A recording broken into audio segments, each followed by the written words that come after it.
Good morning, everyone. Welcome to the regularly scheduled meeting of the Board of Public Works for today, Wednesday, May 15th, 2019.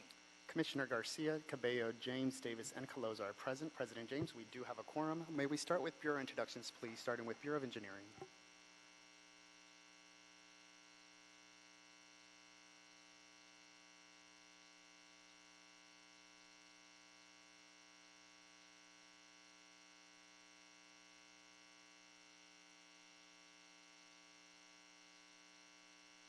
Mike's at home, so. Good morning, Bart Mokelbus with the Bureau of Engineering. Good morning, Joan Huang with the LA Sanitation.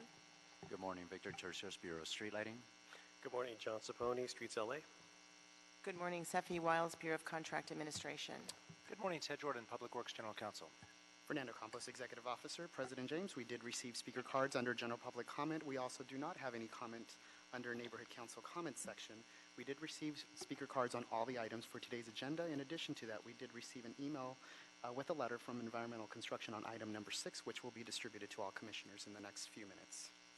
Okay, we'll start this. Thank you, sir. We'll start this morning's meeting with a certificate of recognition regarding the Japanese Garden Advisory Committee. Commissioner Garcia.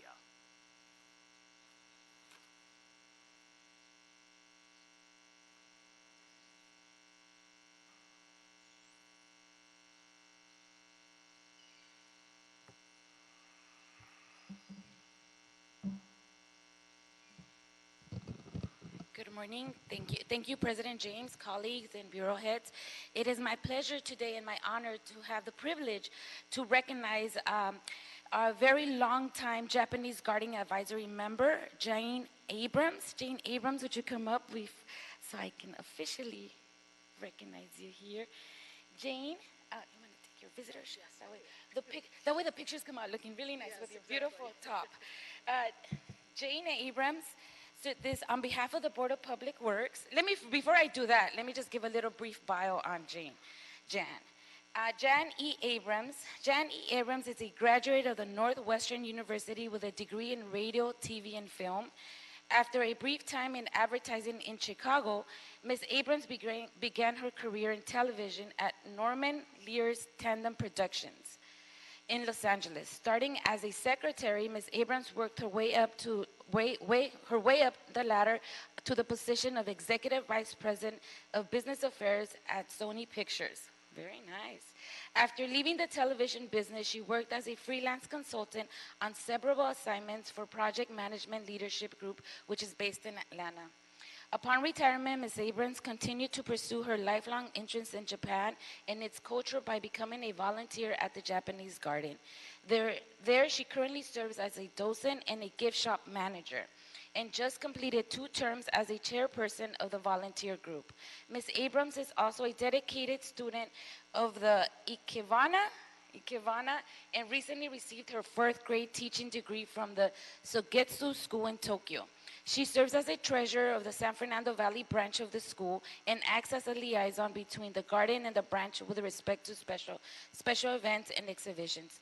Ms. Abrams' other interests include crafts and the arts. She's also an avid traveler, having visited many sites worldwide, including Tibet and Siberia. Wow, Jan, that's amazing. So we have a very nice honor to be here today. Sadly, Jan will be retiring as a volunteer after serving 12 years as a Japanese Garden Advisory member. That's a very long time for us, and so we thank you for that. So let me officially read what we have written here, and we'll give you our time.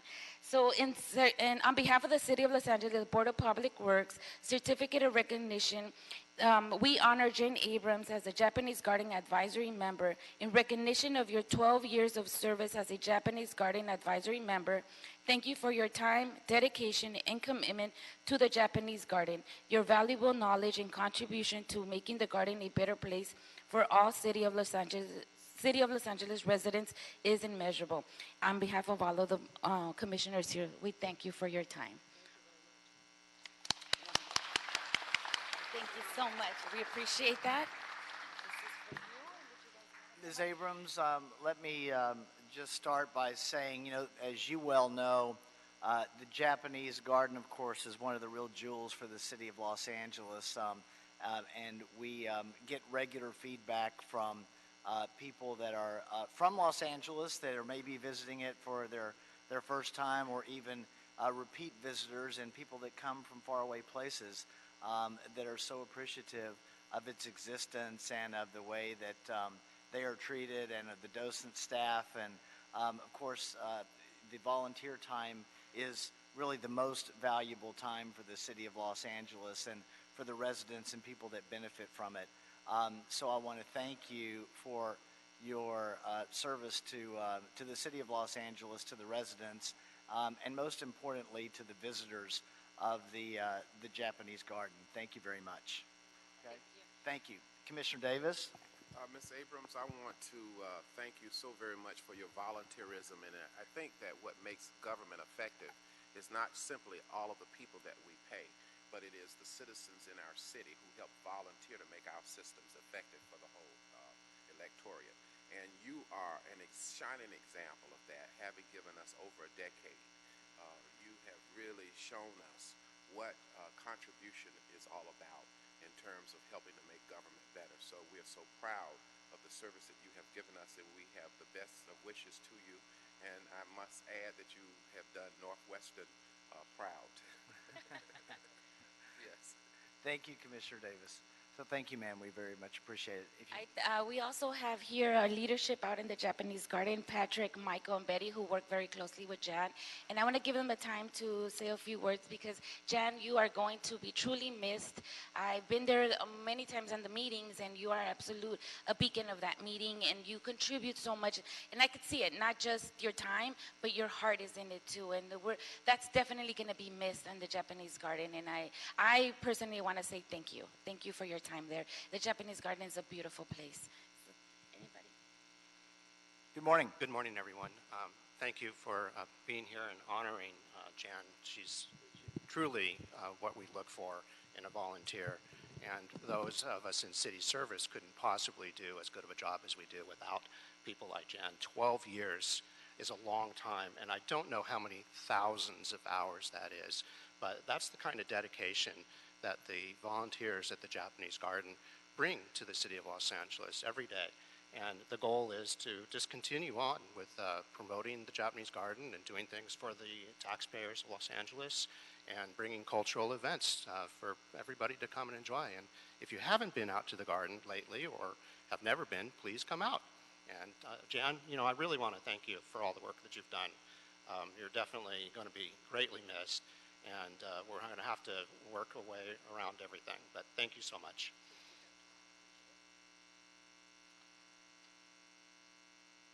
Good morning. I'll make this short and sweet. Jan, I'm amazed it's 12 years. I mean, volunteer. I mean, come on. But your contribution, great. It's been a privilege. And thank you for being part of the garden.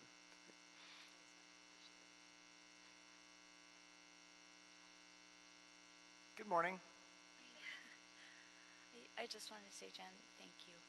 I truly, I can't even say how supportive you've been and everything you've done for us, and you already are missed. Okay.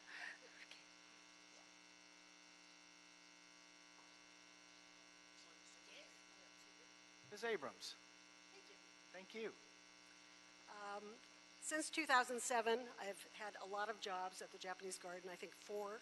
I'm up to 4 jobs at this point, or have done at least 4.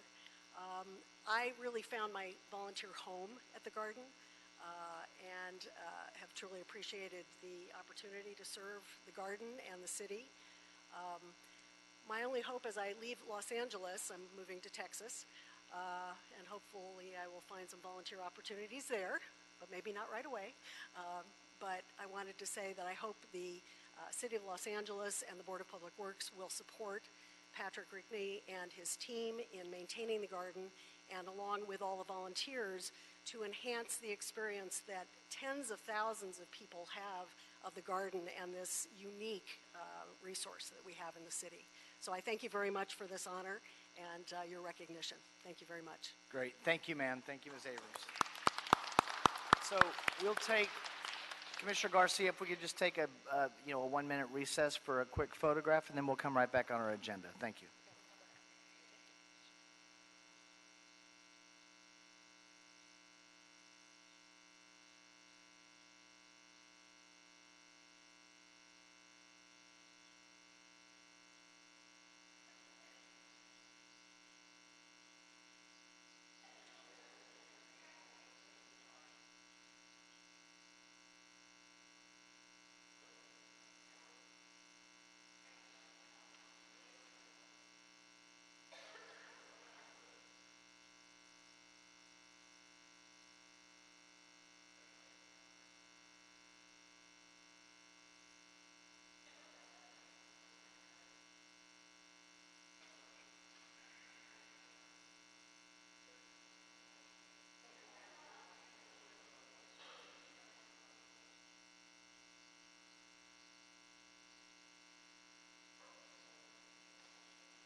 Dr. Campos, are we back on our agenda?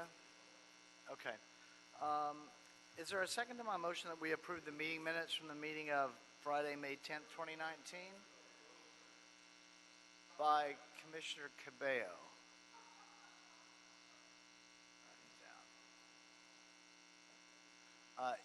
Well, I've got May 10th. I've got Friday, May 10th. The agenda item lists April 5th. Should I have both, Dr. Campos, or does it matter? You should have Friday, April 5th before Okay, you. I'm holding Friday, May 10th. Okay. You would prefer that we approve the meeting minutes from April 5th, which are on the electronic version? Yes, Okay. that's Then the we'll- preference. Okay, that's what you Mr. can Jordan only would take prefer. an action on. So I've got a different version here, but we'll approve the meeting minutes from the meeting of Friday, April 5th, 2019. Dr. Campos, let's take care of agenda item number 1. We have bids for the Westwood Neighborhood Greenway Project. Mr. Herman, you have a card in on number 1. Mr. Herman on number 1. Mr. Spindler, you have a card in for what says GOAT for number 1. Mr. Spindler, number 1. Mr. Sachs, did you put in a card on number 1? Okay, Mr. Sachs on number 1. Thank you, Arnold Sachs. I'm wondering about this coming to Public Works because it's a business improvement district. Shouldn't the business improvement district be involved in the bidding and the Greenway project? They're involved in the cleanup, so why aren't they involved in the improvements? It's really difficult to be sitting by and watching how the city doesn't work and gets paid for it. It's essentially a scam upon a scam. And the two gentlemen you just called, since they didn't get a chance to speak, will that be considered a Brown Act violation of their Brown Act rights? I mean, they're getting $500 a Brown Act violation. The city would rather pay for that, and I'm sorry I'm off topic, but it's part of this because the business improvement district, it's like you're taxing businesses and you're letting other people deliver the product. So that's just not fair. That's just not right. And I'm putting the gloves on so I can hit a little harder. Thank you, Mr. Sachs. Regarding the Brown Act, just so you know, your card didn't have a name on it for future reference. Yeah, while you're putting your gloves on.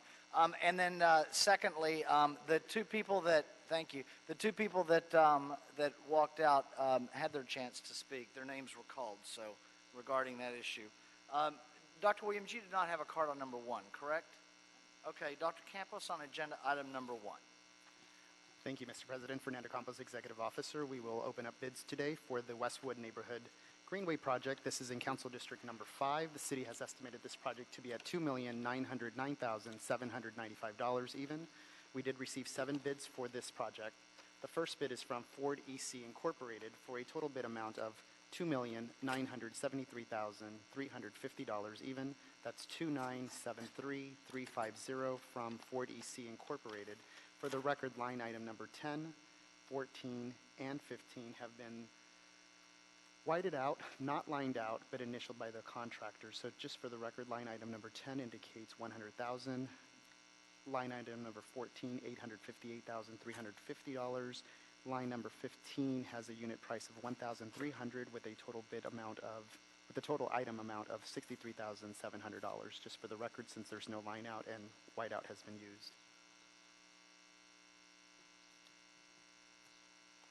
Bid number 2 is from Los Angeles Engineering Incorporated for a total bid amount of $2,599,800 even. That's $2,599,800 from Los Angeles Engineering Incorporated.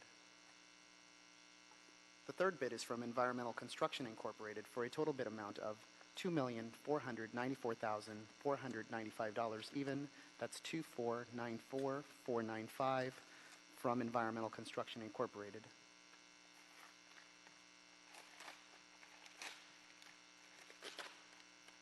The fourth bid is from Clark Contracting Corporation for a total bid amount of $3,184,900 even. That's $3,184,900 from Clark Contracting Corporation. The fifth One bid. moment, Dr. Campos.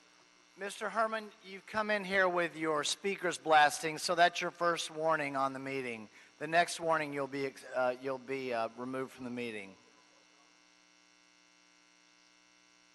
Mr. Herman, you're interrupting the meeting. Dr. Campos is in the middle of his presentation. So if you don't go sit down now, you'll be excused from the meeting. Go ahead, Dr. Campos. So we have read the first 4 bids. The fifth bid for this project is from Teichert, that's T-E-I-C-H-E-R-T Energy and Utilities Group Incorporated, for a total bid amount of $2,813,999 even. That's $2,813,999 from Teichert Energy and Utilities Group Incorporated.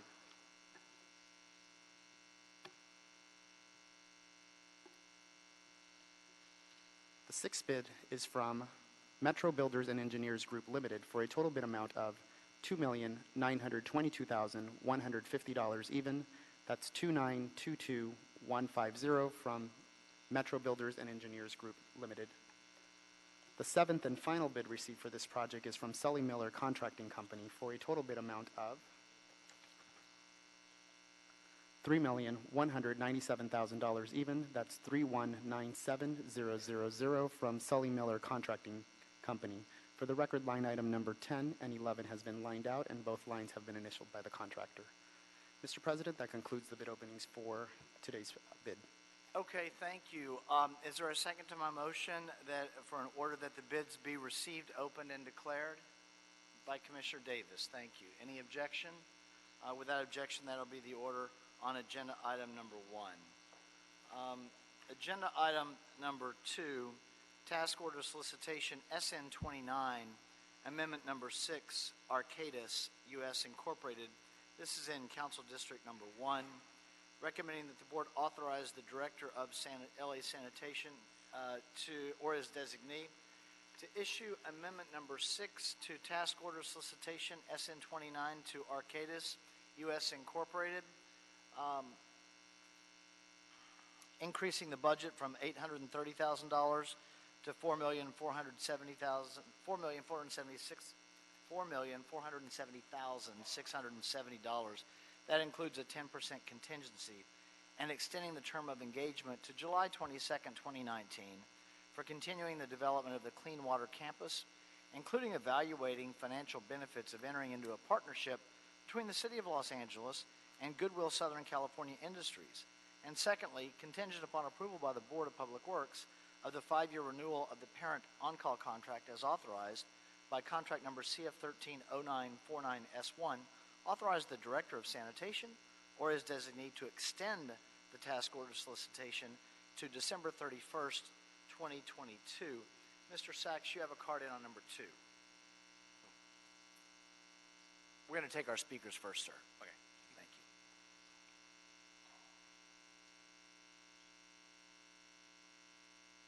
Thank you. Thank you again, Arnold Ross Sachs. This is not bad business. 2 months. Today it's middle of May, and this contract is up till July 22nd, 2019, right? That's 2 months. And it's a $3.6 million increase? That's not bad business either. Who needs a Brown Act when you can get $3.6 million per, that comes out to $1.8 million a month.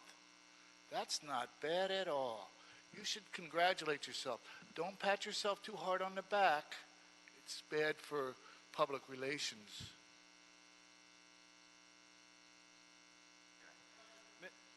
Mr. Herman, you have a card in on number 2.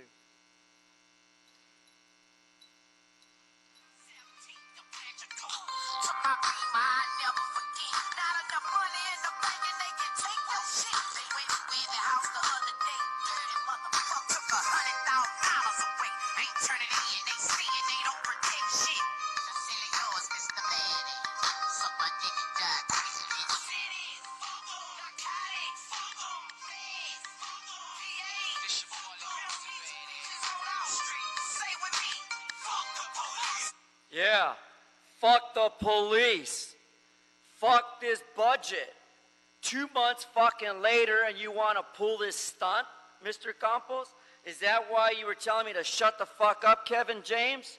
Why don't you shut the fuck up and listen to public's complaints about the way you mismanage appropriations for your programs, motherfucker? Then Mr. Davis and I can really negotiate our terms with the DA, fuck them, with the city attorney, fuck them, and the city of Los Angeles, fuck them, and fuck you, Eric Garcetti, because we don't have a budget to do what we want. We can't spend and fix our goddamn streets. The motherfucking punk who runs this board better shut the fuck up when I come in to speak. I'm here for the Brown Act. Don't you hear what I mean? Hey there, Kevin James, listen to me. So the budget, fool, is all about the budget. And the way you bid these projects and you prolong them and you make people forget how the fuck you're spending millions of dollars on these projects. Fuck your infrastructure, Eric Garcetti.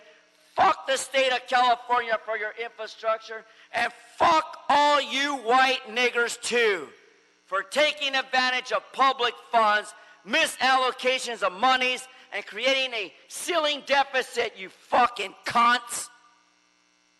Mr. Spindler has a card in under the term GOAT. Mr. Spindler on the term GOAT, so no performance from him today. Mr. Hare, you're next.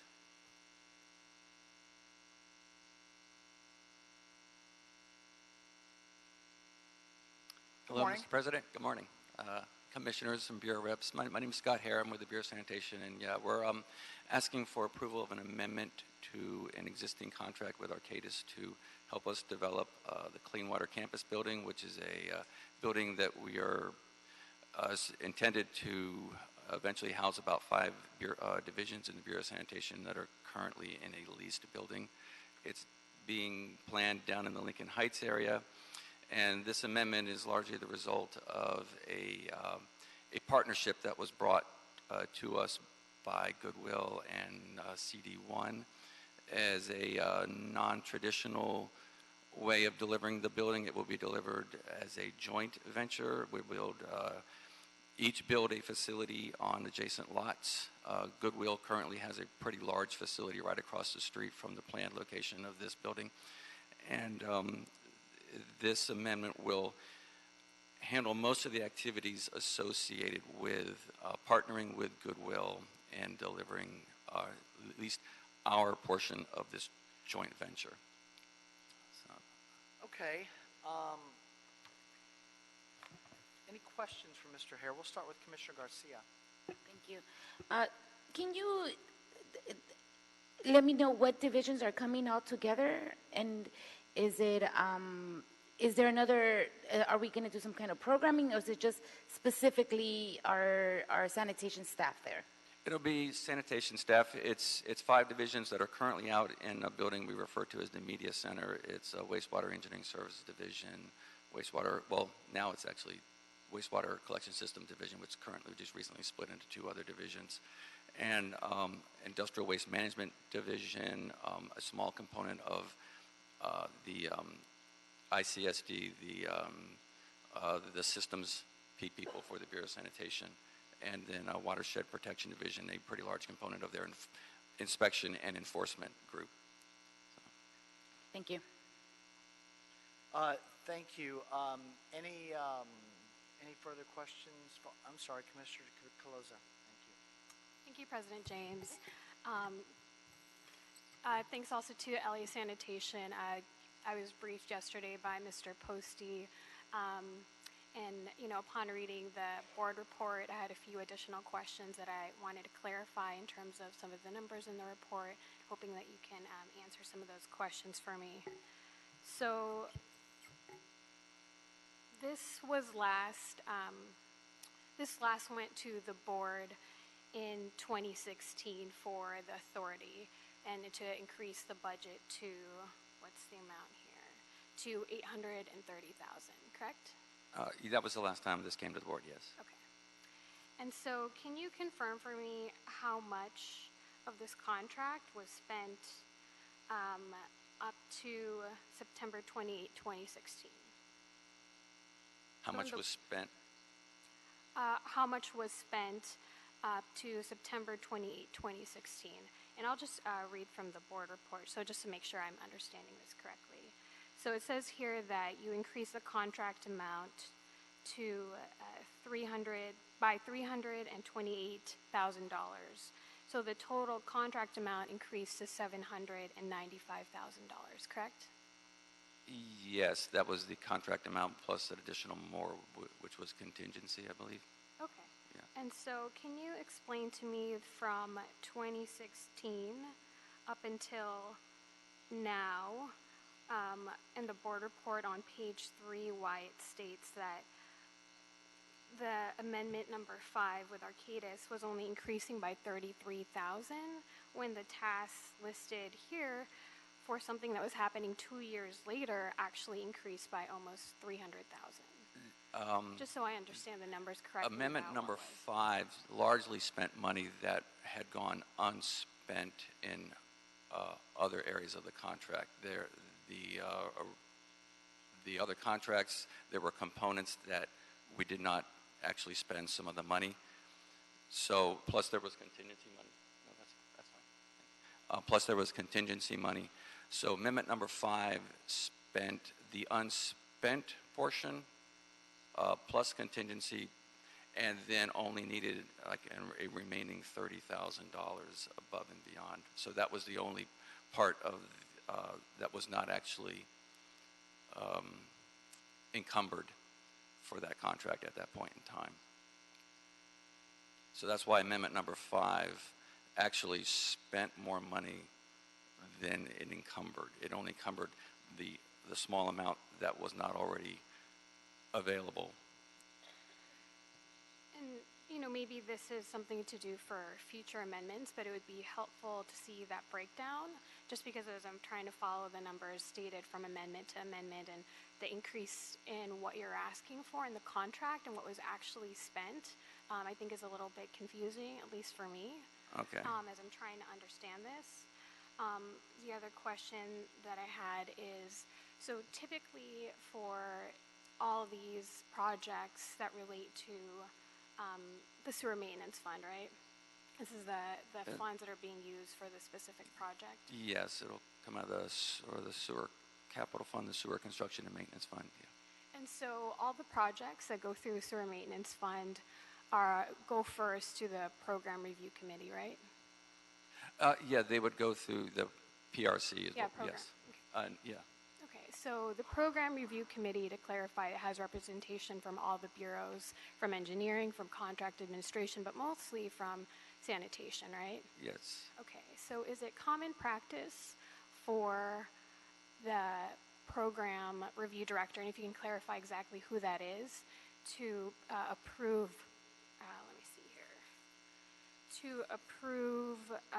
this additional amount of $3.6 million solely and not go through the standard committee, through the PRC? Actually, when we first went to PRC, this project, we got an approved budget of about $55 million.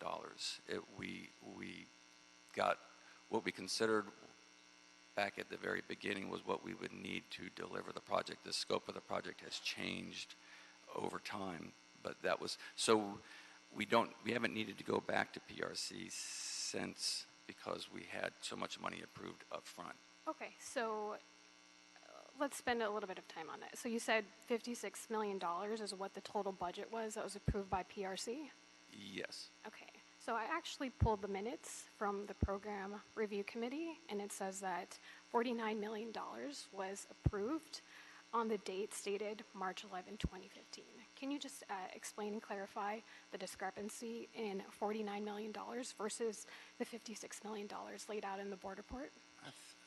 I think there was 49 million maybe for the design and construction. There was a couple million more for real estate acquisition, I believe, and I thought there was a little bit more for something else, but I might be mistaken. Is there a reason why we can't lay that out in the board report so that it's clear that if there was additional times where you went back to PRC to make these amendments, that it's clear to the board as we're making a decision that these are additional costs to the total budget that have now increased if it went from 49 million to 59 million? If it had gone up from 49 million to 59 million, and like I said, I might be mistaken, then yeah, we could certainly have put that in the board report. Do you want to let your other colleagues? Anybody else that wants to speak? Mr. Pucci, I see you as well. Go ahead, ma'am. Yeah. Ally, did you have something? Yes, in 2015,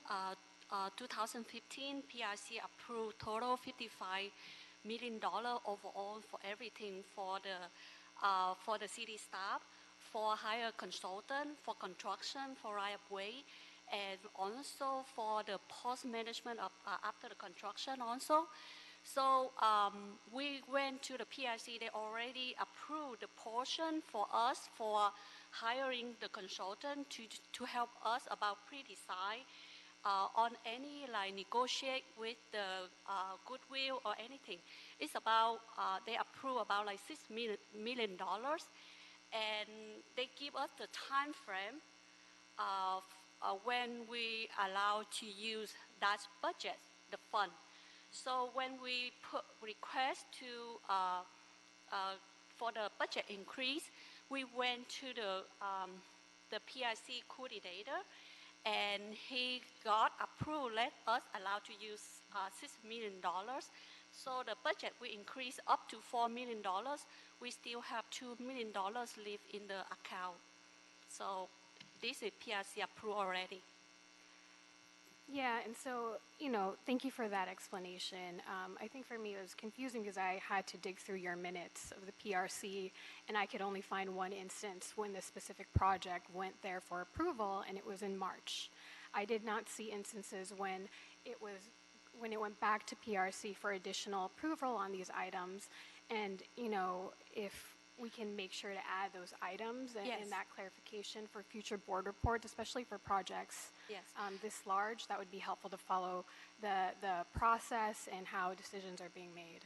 Yes, because when we went back to get the PRD approval, that internal approval, and we also went to the PRC at the same time, and they approved. They saying like the budget they save it for us in those years are available for us to use. So we got approved from the financial management division who are coordinate the PRC, and they have the policy like for consultant work, not construction. So we don't need to go to the PRC again. And since they already approved the budget, so we're good to use. Good morning. Good morning, Ali Pusti. Morning, Mr. Pusti. How are you? Fine, how are you, sir? Thank you for the time. I feel that I need to explain what the PRC process is about so we all have a better understanding what this whole thing came about. So Program Review Committee consists of Bureau of Engineering, Bureau of Sanitation, and also Contract Administration. And it's for capital improvement projects. These are the projects that go under the construction phase of the, mostly, are being constructed. every project that is approved are for several steps for approval. Usually they go in for the budget approval and the schedule and a work order to start working on the project, and then there is actual hard money allocated at a later date. The initial, when you go to initially introduce this project to approval, there are components. That is the estimated cost of construction, but at that time is really an opinion of cost. And then there are additional soft costs added to this, which are city staff, consultant staff added to, and it's all based on a template that has been developed over the years. So that cost the total cost is like $50-some million for this. So the 49 million may have been only the construction cost, and I don't have the form in front of me, so I can't give you the exact numbers, but we can definitely look into that. It's 49 million may be for the actual construction cost, plus the soft cost up to about $50-some million. Now, for us to be able to, then part of that soft cost, which is consultant services, usually the project managers have to go back to the PRC again to get approval for that component that they want to spend. So for instance, for this particular one, if you wanted to spend the consultant money which is associated with the soft cost, again, we go to the program review committee, ask their approval, and then with the Bureau of Sanitation's director blessing, that project or that program is developed, and then the board report is prepared and presented for the board approval, for final approval. So that is the processes that it goes through. At this stage, when we talk about the consultant service, this is only the consultant services. It does not include any hard costs associated with this particular request. This is only for the consultant services that is going to be there. The actual cost of the construction may be much higher or maybe lower at the end of the thing, depending on what the design is going to look like. So, we can add the cost of the construction to it, but I don't think it adds, if you feel it's needed, we can add that to it, but I don't think that adds any value at this time. Yeah, for me, my concern is just the discrepancy from what I read in the minutes and what was approved and what's listed here as what was approved in that same meeting, right? So, I don't think that still answers why, there is a difference in that amount, and it's not clear to me. Difference in amount of what? I'm sorry. Well, it says here, the Program Review Committee approved the overall budget of $56 million. Correct. I read those same minutes, and it says $49 million was approved. So did you, when you looked at the minutes, did you have the hard cost, or did you have the soft cost added to it too? I just looked at the total amount because, this wasn't, attached to the board report, and I don't know if that's common or, if there's a better way for us to see the total cost and the estimates for what this is. I had to dig to find this information, and really trying to read the report multiple times just so I could fully understand what this is. And again, for this specific amendment, right, you said this is only for, these services from this consultant. Correct. But the original cost of this specific amendment is a very small amount compared to the increase that you're asking for. Right. I think we were able to demonstrate that what the increase is for. The increase is based for because the scope of work had changed from the initial time that we came to the board initially. Initially, when we wanted to start this project, it was the project was going to be totally constructed by city forces, and also, of course, designed by city forces, constructed by contractors through bid and award process. But that also, one component of that was the procurement of real estate. So that was the initial intent of that scope. Because of the interaction and partnership that it was developed with Goodwill, we have to, and at council request, based on a motion, we have to do a more feasibility study based on these new requirements, and that's what the increase of cost is there for. And can you explain a little bit more about, this contractor and the services that providing, and how is it that, we're going to spend, an exponential amount of money in the next 2 months, right? Or has this work already started, or has this money already been spent? No, the money has not been spent yet. The fact is that this, as you see in the report, we are asking to extend this till 2022. So the money is not going to be spent between now and July. There is no way we can spend $2 million or whatever the amount is we are asking between now and July. This is in terms that in effect, if the master contract is approved, that it goes through 2024, that would extend this contract to 2022.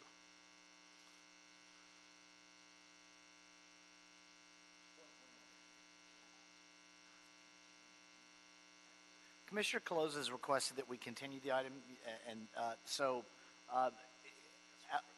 Yeah, let Commissioner Davis go through his questions, and then Commissioner Colozo will want to continue the item. Go ahead, Commissioner Davis. Just wanting to summarize what is being requested here.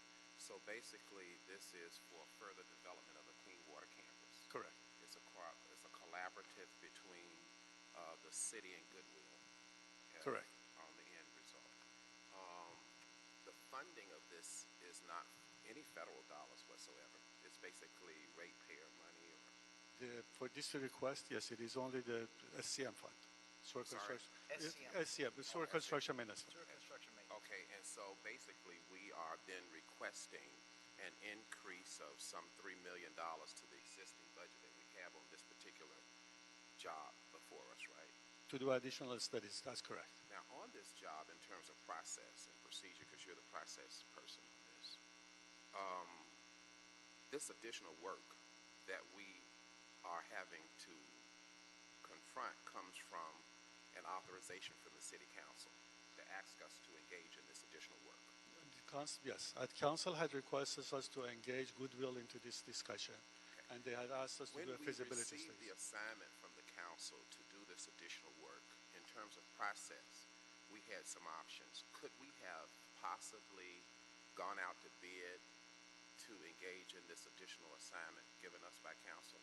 I'm not saying we're going to, I'm just trying to understand the process. So this, because it was the type of work that it was continuing, it would have made not sense to us to go and get additional other people engaged. No, I'm not asking what makes sense. I'm talking about the process. The and what's possibility. possible. We could. Had we started, yes, then it would have set back us in time quite a bit. I'm not asking that. I'm not But the saying if answer that is- was the best. Let me be clear on my question. Please. My question is not suggesting what is the most intelligent choice and decision. My question is to better understand myself what our options were as a member of this board. Could it have possibly have been a choice that we could have gone out to bid for this additional assignment given to us by the City Council? Yes, we could. Okay. Now, I do, in response to your earlier remarks, understand that our best decision and choice would be what is inherent in this motion, which is what I was going to get to. The motion is therefore asking us, even though in fact we could have gone out to bid, the motion is asking us to continue thus the request for an amendment. And I would suggest that perhaps you're saying that because this company is one, these prime contractors are one who've already done the work. And obviously there would not be any time sacrificed in terms of continuing the work because they are familiar with it. Thus your administrative decision to request an amendment. Right? That is correct, sir. Is that correct? Yes, that's accurate. Now, we have some $3 million or plus additional dollars being requested with this action that you're asking us to confirm as an amendment, which leads me to looking at these economic opportunities that exist, obviously, in this additional funds that it costs for us to really enact this clean water campus that we're suggesting here. So it leads me then to our inclusion on this project. Where are we in terms of the inclusion? If you could just briefly give me an overview of what our plan is as we move forward to look at in the future this extension that you've requested through this amendment. What is it overall? So I have a project manager to talk about that, please. I'm sorry? I said I have Scott to talk about that portion that you want. Sure. Or do you want to talk about the inclusion?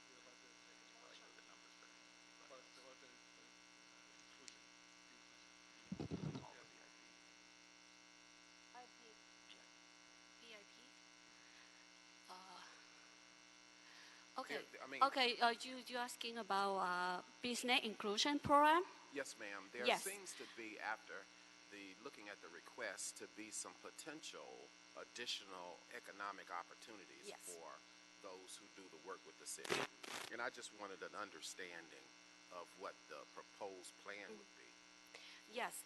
After we receive the motion from the city council, then we starting to ask the prime contractor to reach out all of the sub-consultant from LA Bavin or somewhere on their list or anywhere who have the expertise and qualify to do the P3. Correct. P3 partnership contract process for us. And Arcadis, they reach out, they did a mini outreach, follow the instruction from the BIP program and also follow the Bureau of Contract Administration.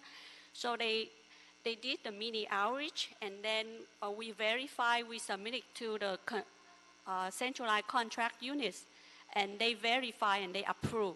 So then we add the news up in there. So just, excuse me, sir, just to add to what we have achieved thus far, is that we have met at 9.4% MBE, we have 8.6 WBE, 9.8 SPE, 8.5 EBE, and 20.9 OBE. So that's, we would continue on this further, and we make sure that our prime contractor includes, provides this inclusion and follows that, what they have done thus far. So as I look at page 9 on the board report, this reflects some of the potential plans that might be able to be realized.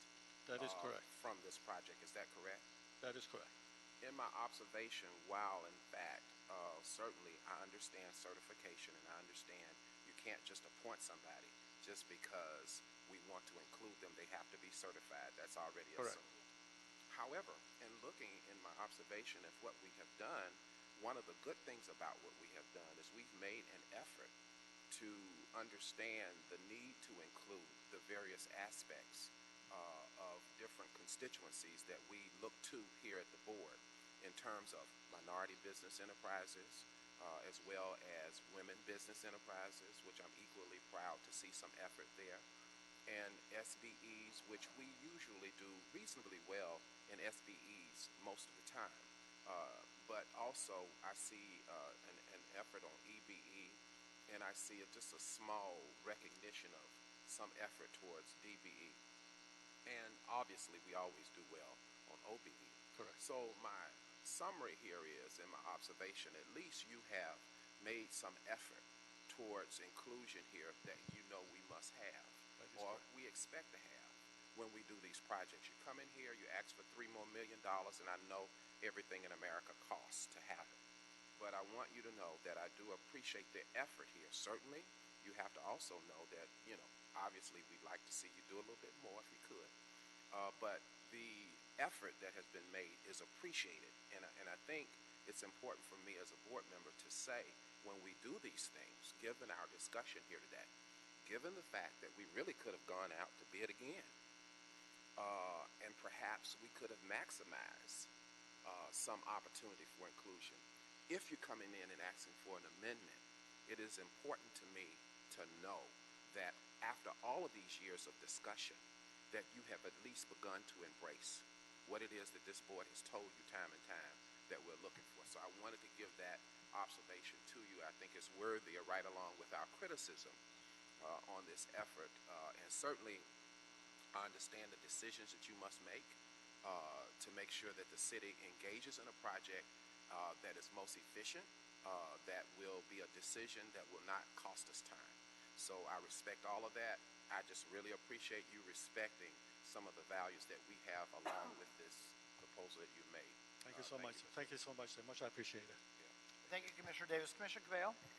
Thank you, President James, and good morning. Good morning. You guys are troopers. Appreciate it.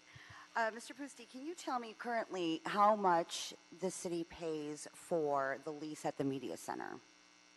More or less, ballpark it. Doesn't have to be exact.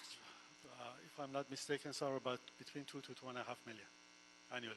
Annually. Okay, got it. And was this idea, this joint venture between Goodwill and Sanitation, brought to you by Councilmember Cedillo's office? Or? Correct. Yes, correct. So this is being driven by the council office?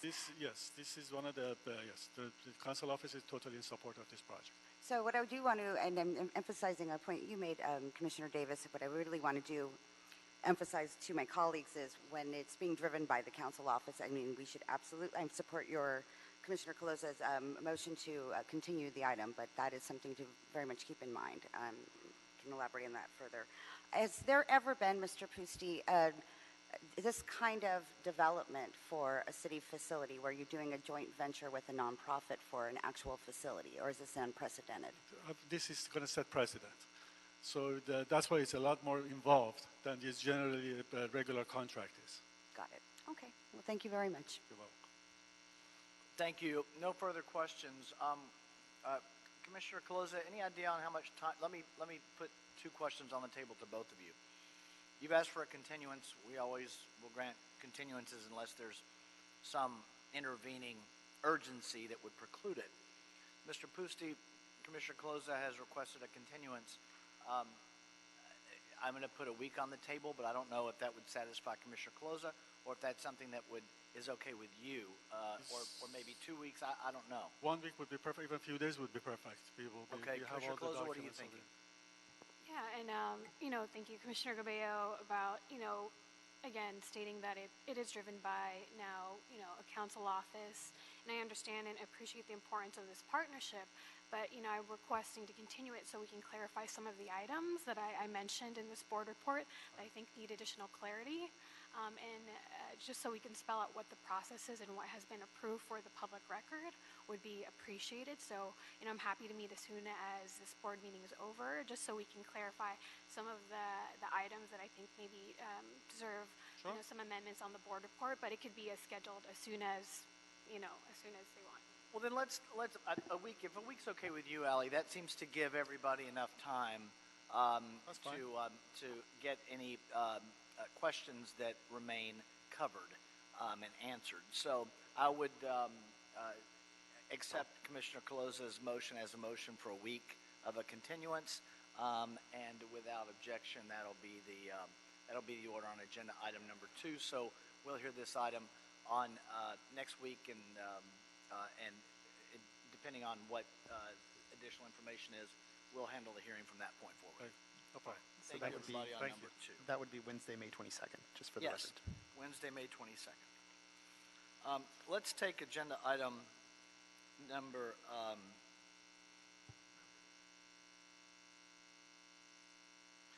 let's take agenda item number 7, removal of uncollectible account receivable balances of less than $5,000 that are owed by industrial users, recommending that the board approve and forward the report to the Collections Board of Review, requesting to authorize the Director of Sanitation and the Director of the Office of Accounting to administratively remove from their account receivables and other city records the delinquent industrial wastewater fee balances that are less than $5,000, older than 3 years, and owed by industrial users with inactive industrial wastewater permits as listed in the transmittal, for a total of $263,689.49.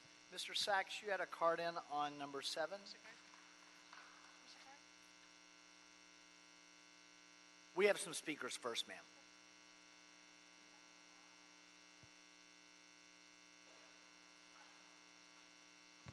Looks like the vultures are ready to collect their Brown Act violations again. My concerns about this are $5,000, but you don't know how many industrial users there are, and you don't know how many liens they got. So it could be one industrial user, and you're going to give away $263,000. That's like 50 notices, because they could get consecutive. It's like getting parking tickets. You can get a parking ticket on Monday, and you can get a parking ticket on Tuesday, and you can get a parking ticket on Wednesday, and you can get a parking ticket on Thursday, and you can get a parking ticket on Friday, and then all of a sudden, they're all eliminated. Doesn't make sense. But my friends over here, the vultures, are ready to collect Brown Act violations. Oh, and I would highly recommend that you might look into the city council's rules about wearing masks. Their body odor is intimidating because they smell like sheep, but the mask makes them look even scarier. And you should consider the rule not letting them wear masks in the meeting, because, like I said, the body odor makes them smell like sheep, but the masks raise it to a different level. So thank you for your time and attention. I appreciate it. And you can keep the 43 seconds. That's free on my part.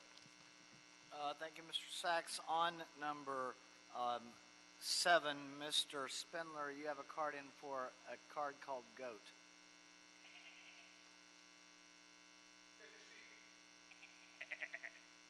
It's a goat, assholes. Anyway, what's this, motherfucker? We're down to less than 2 minutes now. Have we caught time? I used to get 2 minutes, but you found out I was black. You accused me of having an odor and wearing a motherfucking mask. I'm wearing a mask. The mask says that I'm tired of everybody getting waivers for liens. Under $5,000 for shit violations. Taking a shit ought to be a human right, but you should pay if you dump your sewage in the fucking streets. You want to waive all of those liens for people dumping shit, dumping piss, and dumping barf into the fucking sewer system. That's why. Hell, you got Heather Repenting, for example, that thought of this idea, and she got rewarded with her ass getting kicked by an old lesbian today. So, again, you want to waive the fucking liens? No! Make these motherfuckers pay. Every time you dump, it's $5,000 a day.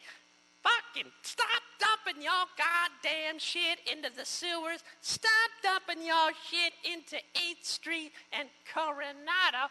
Kevin James and you motherfuckers will not clean up my homeless encampment down my street, teaching me to be a nigger, teaching me how to piss and queeb into the streets.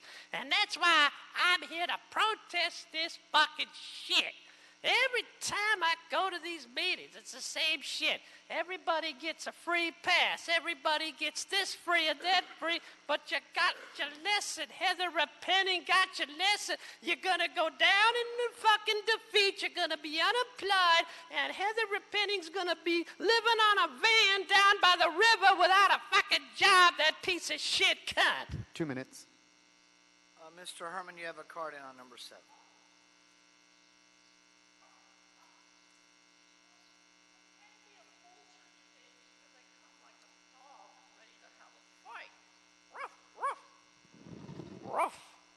Rough. Yeah, my understanding that the Jews put a man on a Christmas tree because he couldn't wave the lane.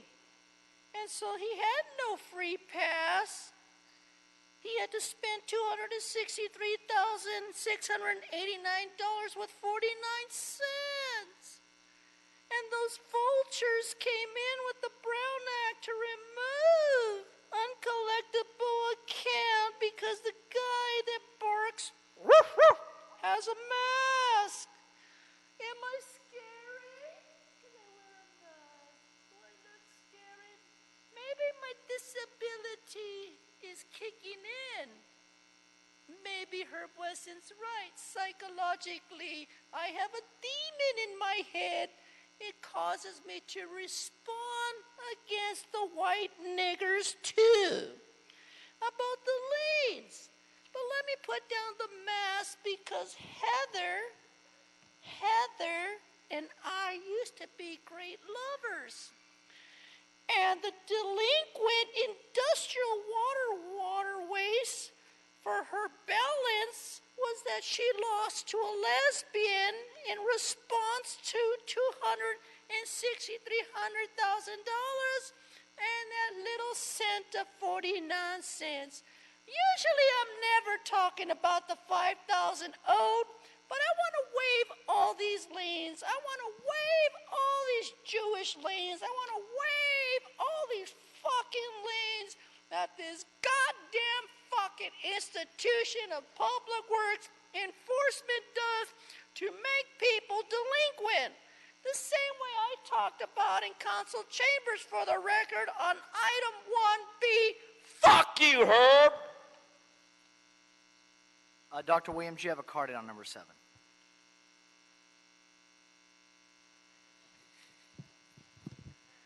Good morning.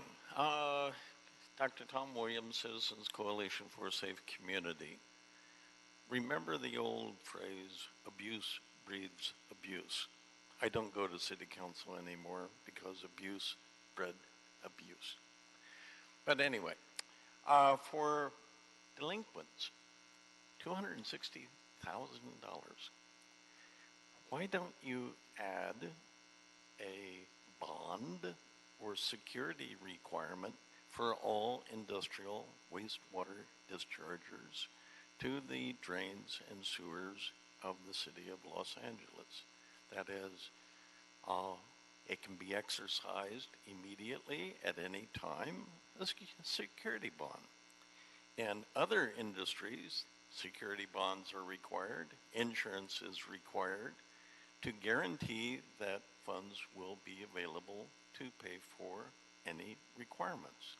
And having gone through 5 years of industrial wastewater discharges from the Red Line Phase 1, I'm somewhat experienced with that. So I'd highly recommend that, hey, collect the bills when they're due. That is, on an annual basis, just have a security bond. All apartments use the same thing, so why not Public Works? Have a bond or insurance to cover whatever is required on an annual basis. Thank you. Thank you, Dr. Williams. Ms. Alvarez.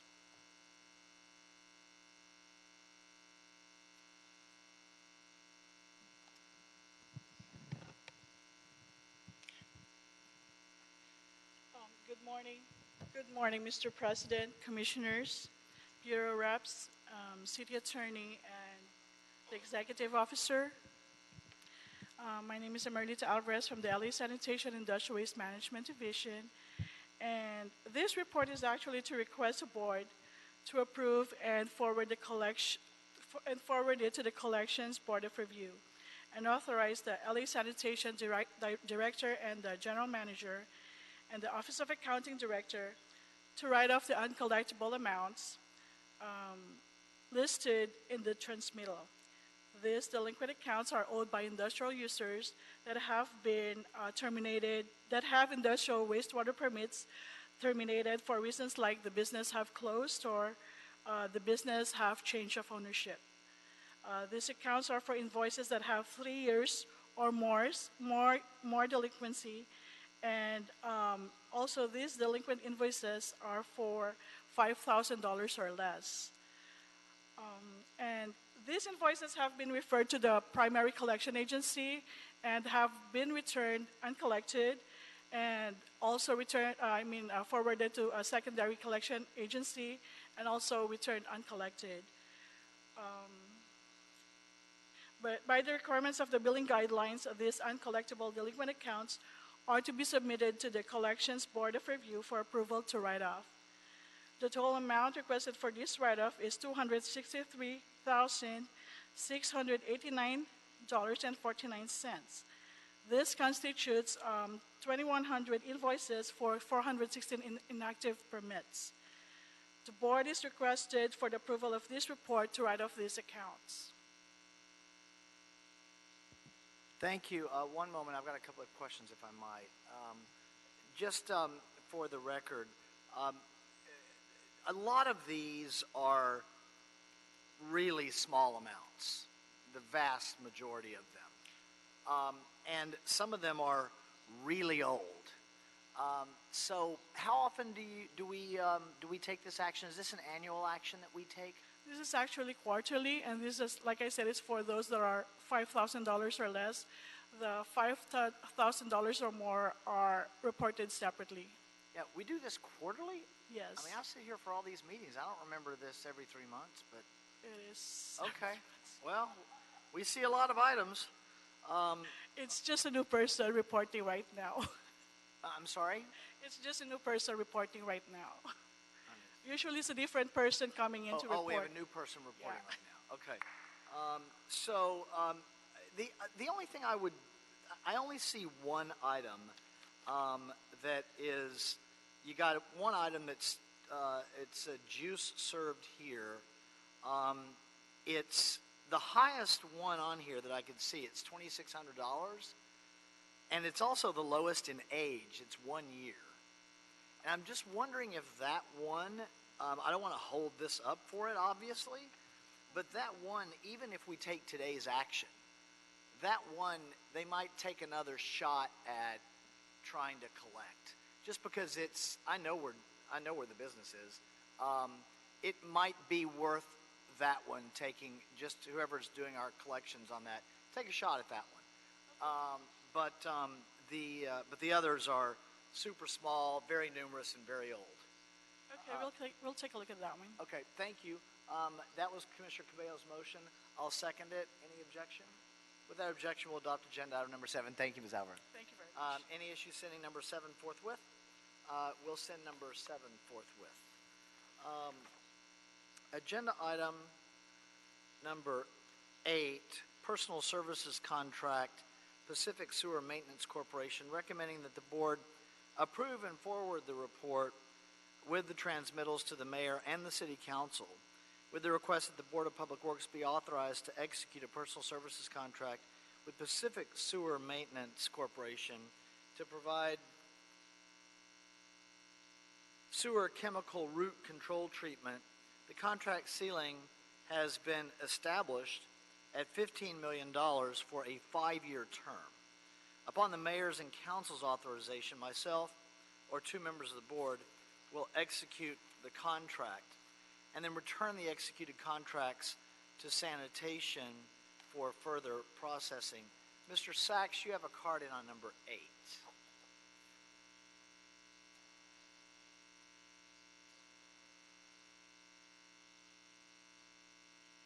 Yes, thank you again, Arnold Ross Sachs. You know, it's really sad, and I can't speak for Noah, the ark builder, but I think even he wouldn't put Herman and Wayne Spindler, those 2 sheep on his ark. The other passengers would mutiny. That being said, item 8 in the personal service contract, there's a problem with personal services contract going to a general manager, because when a general manager leaves, does a personal service contract stay alert, stay valid? And who stops the personal service contract? Do they then become part of the city payroll, like Herman and Wayne Spindler? Did you know that they're both city employees? They're also county employees, and they're getting paid $500 or $1,000 per Brown Act violation. That's not bad pay. What are you making? What's in your wallet? Thank you, Mr. Sachs. Mr. Herman, you have a card in on number 8.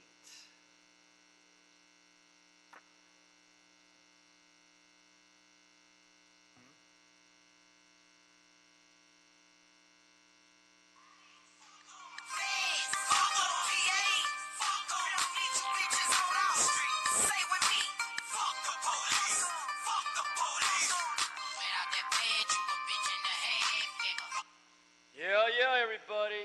You heard the prior speaker. I'm a bitch and a half because I'm trying to prevent these chemicals from destroying the environment. Because there's no conclusion with these chemicals, these hazards. Shut the fuck up and let me finish speaking. Have some respect, nigga. Have some respect, nigga. I got the badge. I got the floor.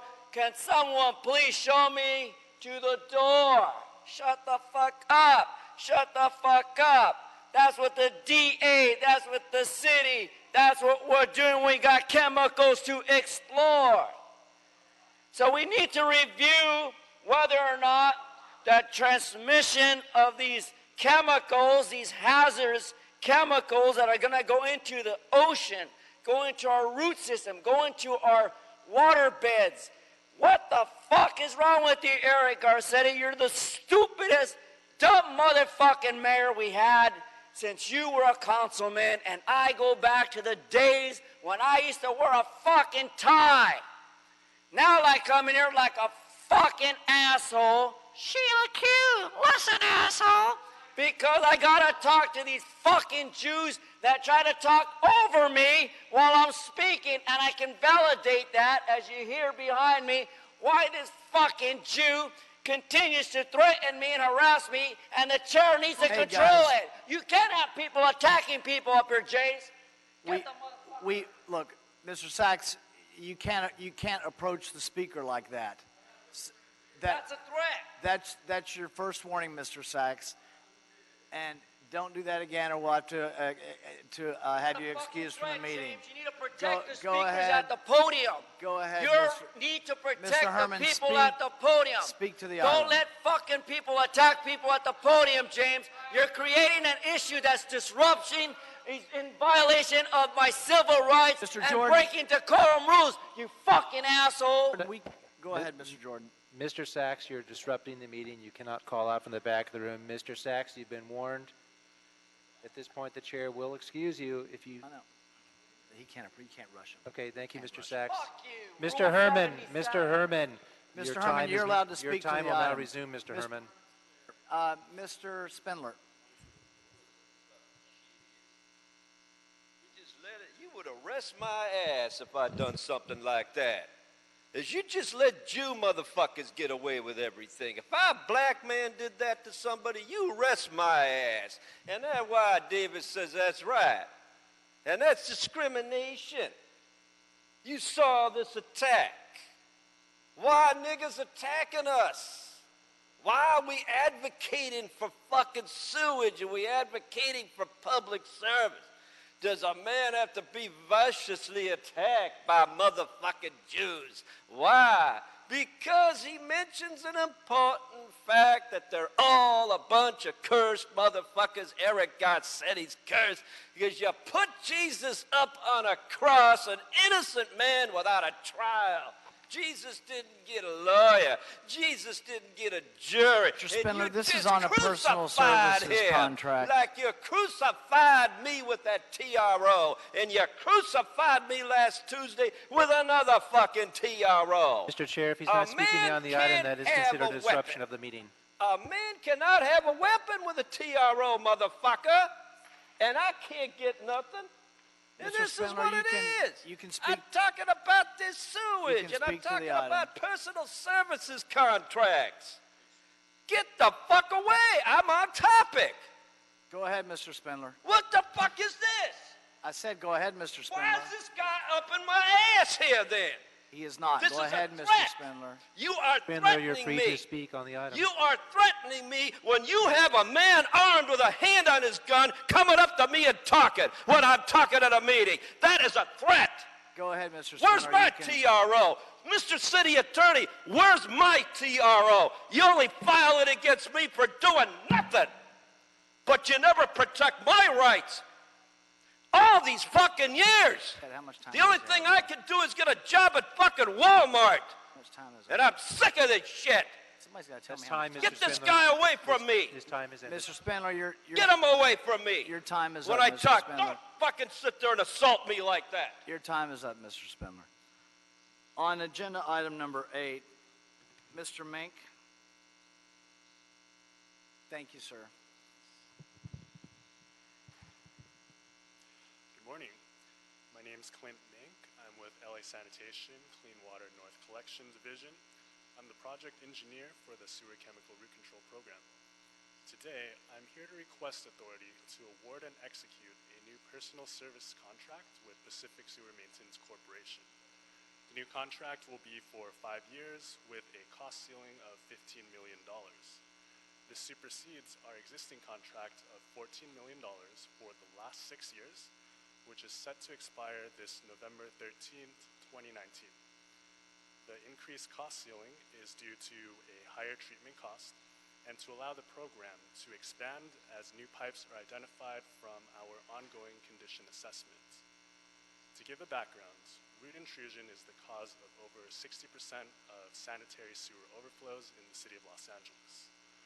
In addition to regularly cleaning our sewer lines, chemical root control hinders roots from intruding the sewer lines and causing blockages. This program is important to controlling the number of sewer overflows, which protects the public health and environment, and also reduces the city's liability to regulatory violations due to spills. Each year, the city assigns 350 to 400 miles of sewer lines for treatment in areas historically affected by roots and otherwise identified via condition assessment. These lines are treated on a 2-year cycle. Pacific Sewer Maintenance Corporation, also known as PSM, has provided root control services to the city for 13 years collectively, and they were selected during this cycle because they were the only responsive, qualified, and licensed proposer to use the metam sodium and diclobinol foam product that was specified in the request for proposals. This chemical mixture was specified because of its track record of effectiveness in the city's sewer system. The chemicals work by killing the roots at the contact area and inhibiting their regrowth, while leaving the remainder of the tree or plant unharmed. This chemical is approved by the EPA and State of California Department of Pesticide Regulation, and it's also compatible with our water reclamation plant processes. Pacific Sewer Maintenance has pledged participation levels of 8.95% OBE, 0.84% WBE, and 0% in all other categories, be them MBE, SBE, and DVBE. These participation levels are minimal because chemical root control work is specialized and of limited scope. Awarding this contract will help ensure that the root control services continue and that we control the number of spills that occur in the city. I ask for your support in moving this process forthwith, and I thank you for your time. Thank you, Mr. Mink. Could you let us know, so how much are we spending kind of per year on this? I recognize you've got $15 million that you're requesting for 5 years here. Are we still keeping in general track with what we've been spending in prior years, or are we seeing an uptick, an increase? In general, we are spending approximately the same amount of money. Right now we spend approximately $2.275 million a year. But as I mentioned, we have an increase in treatment costs since the last contract 6 years ago. That's why we increased our annual budget to about $2.4 million a year. Okay. So if you multiply that by 5, that brings you up to the 15. Any questions at all? Commissioner Garcia has made a motion that we adopt agenda item number 8. Is there a second on number 8? Commissioner Davis will second number 8. Any objection? Without objection, we'll adopt agenda item number 8. Any issue sending number 8 forthwith? We'll send number 8 forthwith. Thank you, sir. Thank you. Agenda item, Mr. Herman, you didn't have a speaker card on number 8, did you? I'm sorry, you spoke on number 8. Dr. Williams, you didn't have a speaker card on number 8, did you? And number 7. Okay, thank you. Yeah, we already had the speakers on number 8, but we did not have you yet, so I wanted to make sure you didn't have a card on number 8. All right, one moment. Dr. Campos, we have 3, 4, 3, 4, 5, 6, and 9. And 9's an oral report. I want to continue the oral report to a week from Friday. Okay. That would be Friday, May 24th. Right, Friday, May 24th. So apologies, this meeting has obviously gone on long.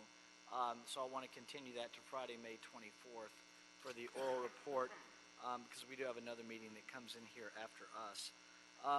Let's go to agenda item number 5, requested contract award, Council Districts 8, 9, and 15, Main Street improvements, Martin Luther King Jr. Boulevard to Imperial Highway. Recommend that the board first declare Sully Miller Contracting Company the first low bidder to be the lowest responsible bidder and award Sully Miller a contract for the project for the total base amount of $8,674,000. Secondly, receive and file transmittal number 2 as discussed in the report. Third, authorize myself or 2 members of the Board of Public Works to execute the contract after approval as to form has been obtained by the city attorney. On number 5, Mr. Sachs, you have a card in on number 5.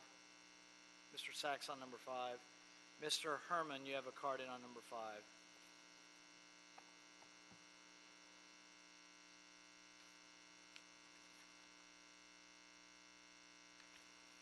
I checked behind my back to make sure Mr. Sachs is not going to walk up to me like he did earlier. Apparently, he's not here. Apparently, the record will reflect, Mr. Jordan, how this council, this commission, this Board of Works, with your security back there, observed a man walk up to me while I had the floor and threaten me. There's a lot of things that I could have done wrong to defend myself, but I'm more of a man, not a bitch and a half. That's a real man. That's why I go to therapy every fucking month. Every fucking month I go to therapy, not to be harassed, not to be retaliated, and not to let some white fucking Jew sneak up behind me like that. Now my general public comment. This is on a contract award. Go ahead, Mr. Herman. Sully Miller Construction or Contracting Company has asked for $8,674,000 in contract. But I'm here in position to have this tabled so that the public in CD8, CD9, who are under an FBI investigation, along with Joe Busciano on the Seabreeze investigation, along with the so-called ADA violations, to declare whether or not the total base amount is appropriate. Is it appropriate? The question is whether or not the president or the Board of Public Works has to execute this dollar amount along and obtained by Ted the attorney representing the Board of Public Works, who witnessed my assault, my battery as I stood here at the podium being challenged by First Amendment. Stop engaging in that type of behavior. You have a card in on number 5, under the name GOAT.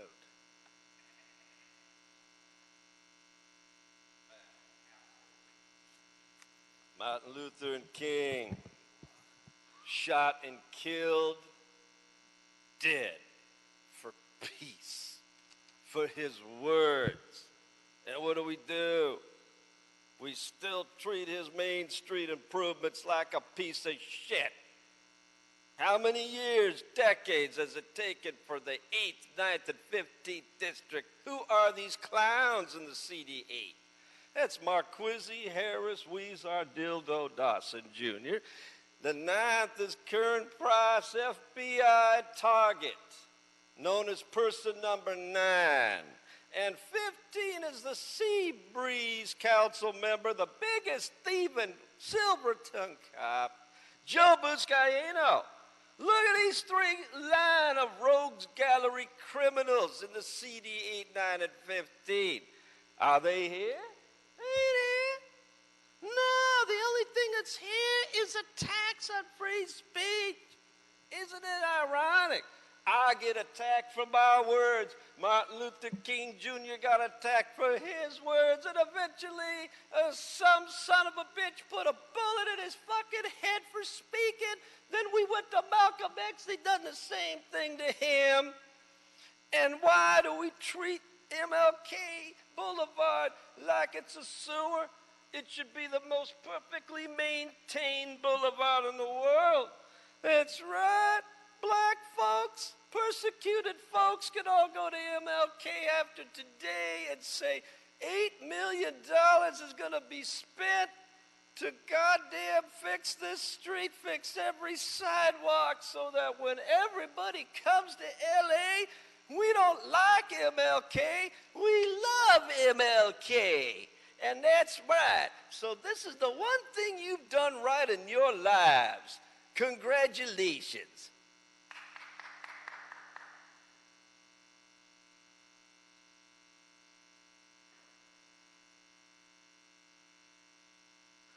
On number 5, no more speakers. On number 5, Mr. Edwards. Welcome, sir.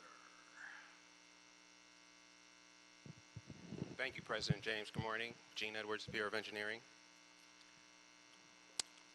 This project is a 5.5-mile project, street improvement project, which is a part of the Complete Streets program.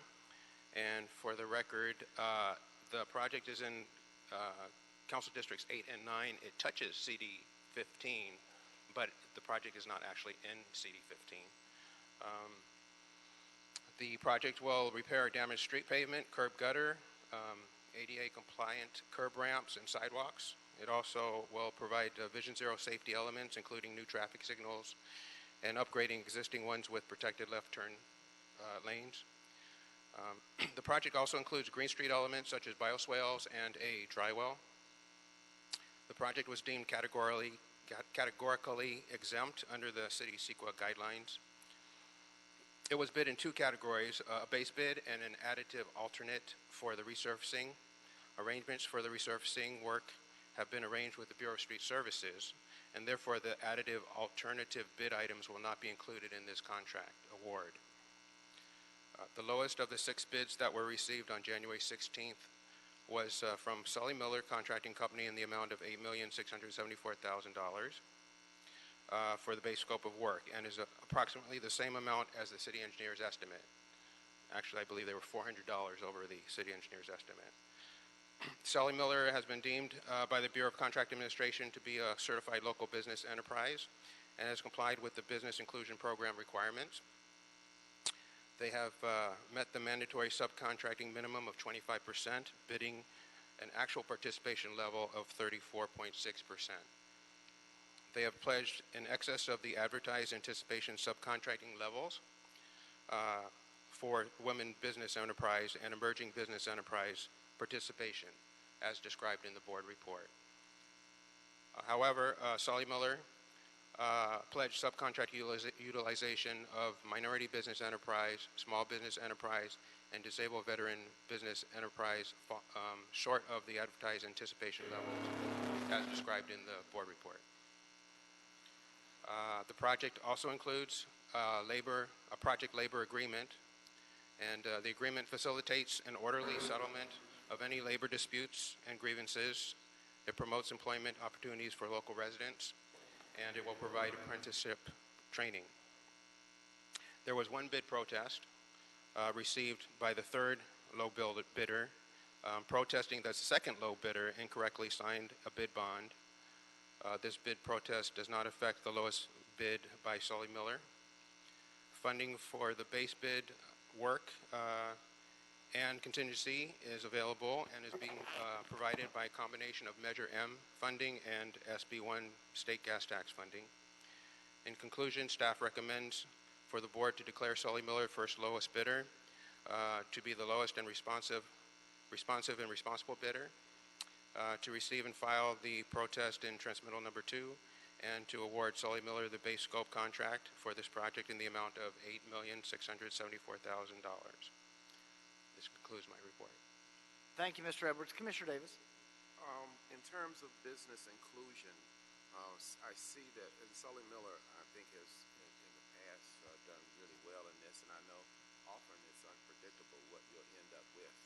But I sure would love to see much more minority business inclusion on this project. Obviously, it's in South LA where we have a big minority community, and maybe we don't necessarily just want to see more minorities included in an area that happens to be minorities, but we want minority inclusion everywhere.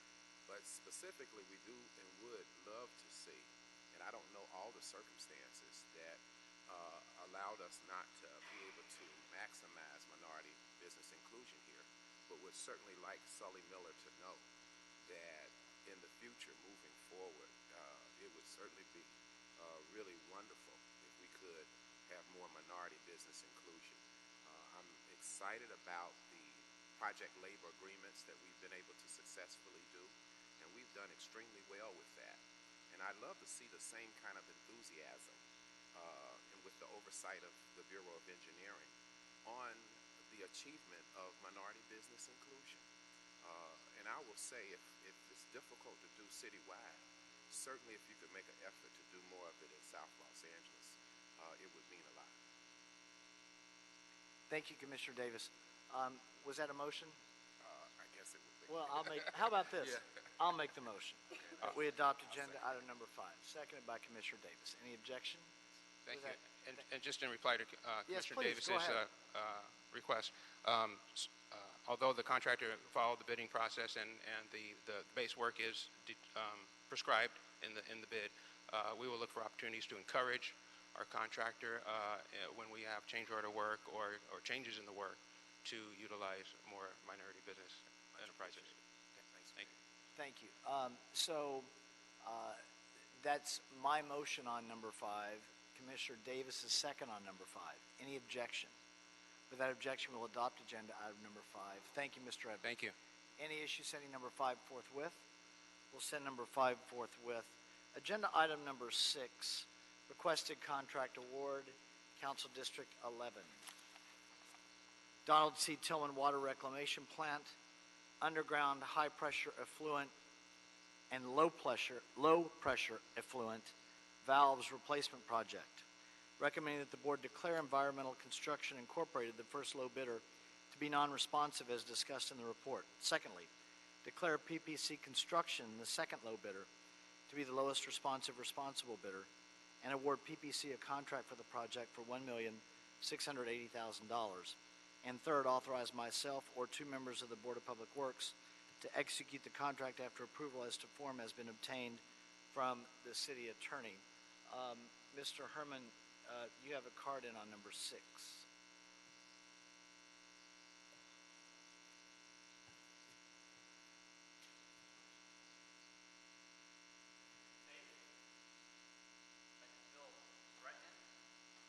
Have someone retaliate against me? For the record, Sergeant Duarte is here to protect me. Sergeant Duarte, the Sergeant of Arms, is in here to protect me regarding the 11th District. Who is in the 11th District? Matter of fact, it's Mr. Mike Bonin. And Mr. Bonin, as a criminal who engages in criminal activity, by the way, I believe we should have security cameras installed in this Board of Public Works meeting so we can make sure that the stealing is on tape. Just like the audio was recording every step Mr. Arnold Sachs took behind me, and you all did nothing to protect my safety. You ever see me get up and walk up to somebody in the crowd just because I feel like an asshole? You ever see me threaten anyone in a fucking public meeting, though I rant and I use these intensive, colorful words to get the attention that I need? Never. That's why COPS must listen to the TRO of the TMU to declare whether or not the contract award for Donald C. Tillman, not Truman, Tillman. Truman is dead. Truman is truly dead.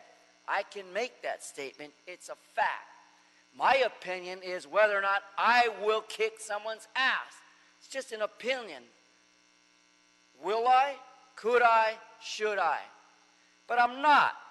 I go to therapy every fucking month like I will tomorrow after this incident. And I will tell my therapist, Mr. Gonzalez Francisco of Kaiser, the truth. Mr. But Spender, you have a card reclamation in. of this plant, Mr. the Spender, you underground... have a card in on Oh, number time's up? 6. Time's up? Yes. Oh, okay. See what you guys got me going into now?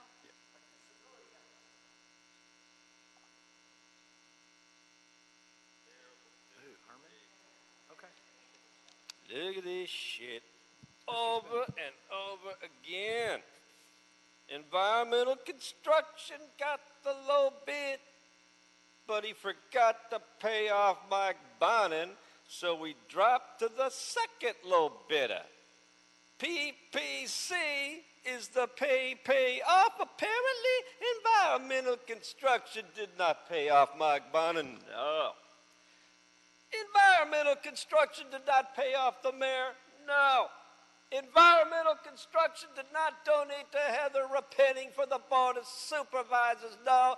And the goddamn ECI never endorsed or supported Heather Repenting for the LAUSD board. The reason you do this is because environmental construction wanted Jackie Goldberg to win. And you retaliated against the goddamn First Amendment rights of ECI. ECI don't play your game. ECI does not commit fraud. ECI is an honest company. And that's why you don't want to do business with an honest company. You don't want to have contracts with any company that doesn't pay to play because you can't trust them. Because if the FBI comes in, if the DOJ comes in, if Cal OSHA comes in to ECI, they will cooperate. But if you go to your buddies, they'll give it to the city attorney who will issue an injunction and try as hard as possible to claim the records are what, Deputy City Attorney? Client attorney privileged. Is you scumbags hide behind the LLC.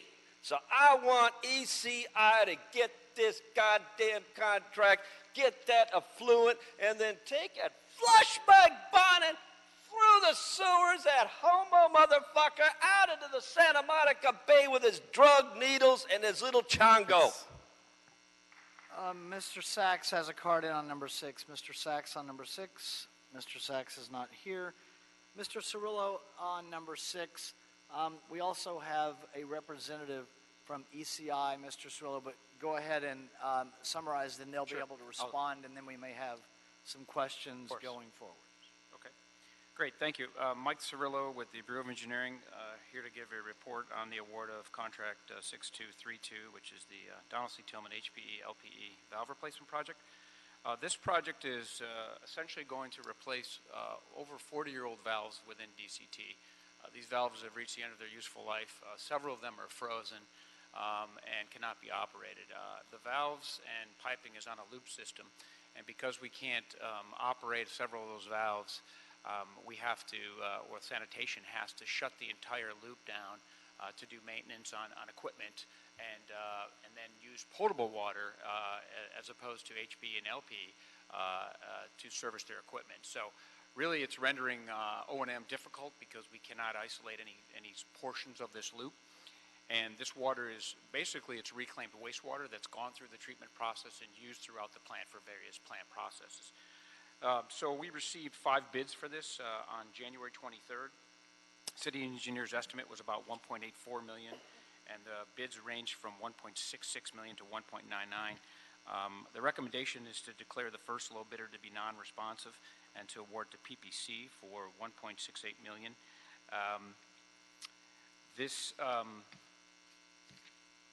The difference between the bids was less than $15,000 between bid 1 and 2, and both are below the city engineer's estimate, as I indicated. Right. ECI is pledging 19.5% OBE, but 0% in all the other categories. PPC is pledging 20.13% in SBE and EBE and 0% in all the other categories. Both firms are local firms, so there was no local preference awarded to either firm for bid results. The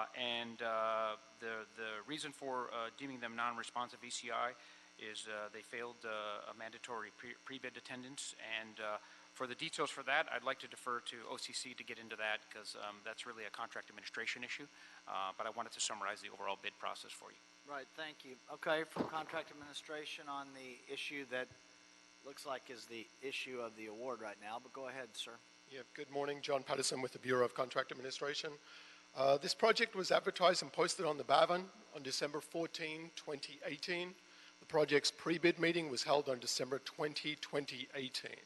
Attendance at the pre-bid meeting was not actually mandatory.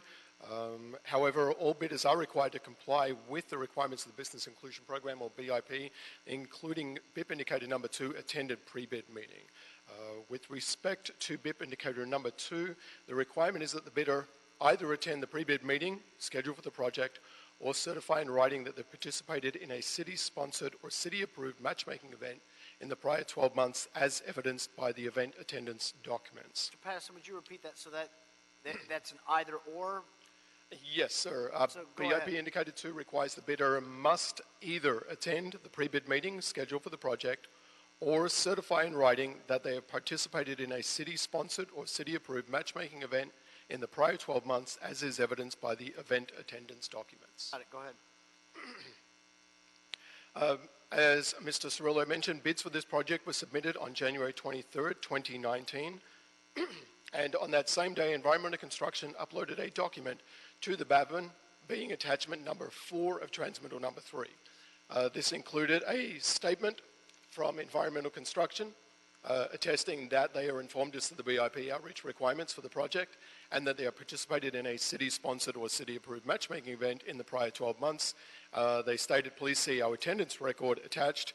Their attendance record was the Build With Construction matchmaking letter that they received after participating in the City of LA's Build With event on February 27, 2018.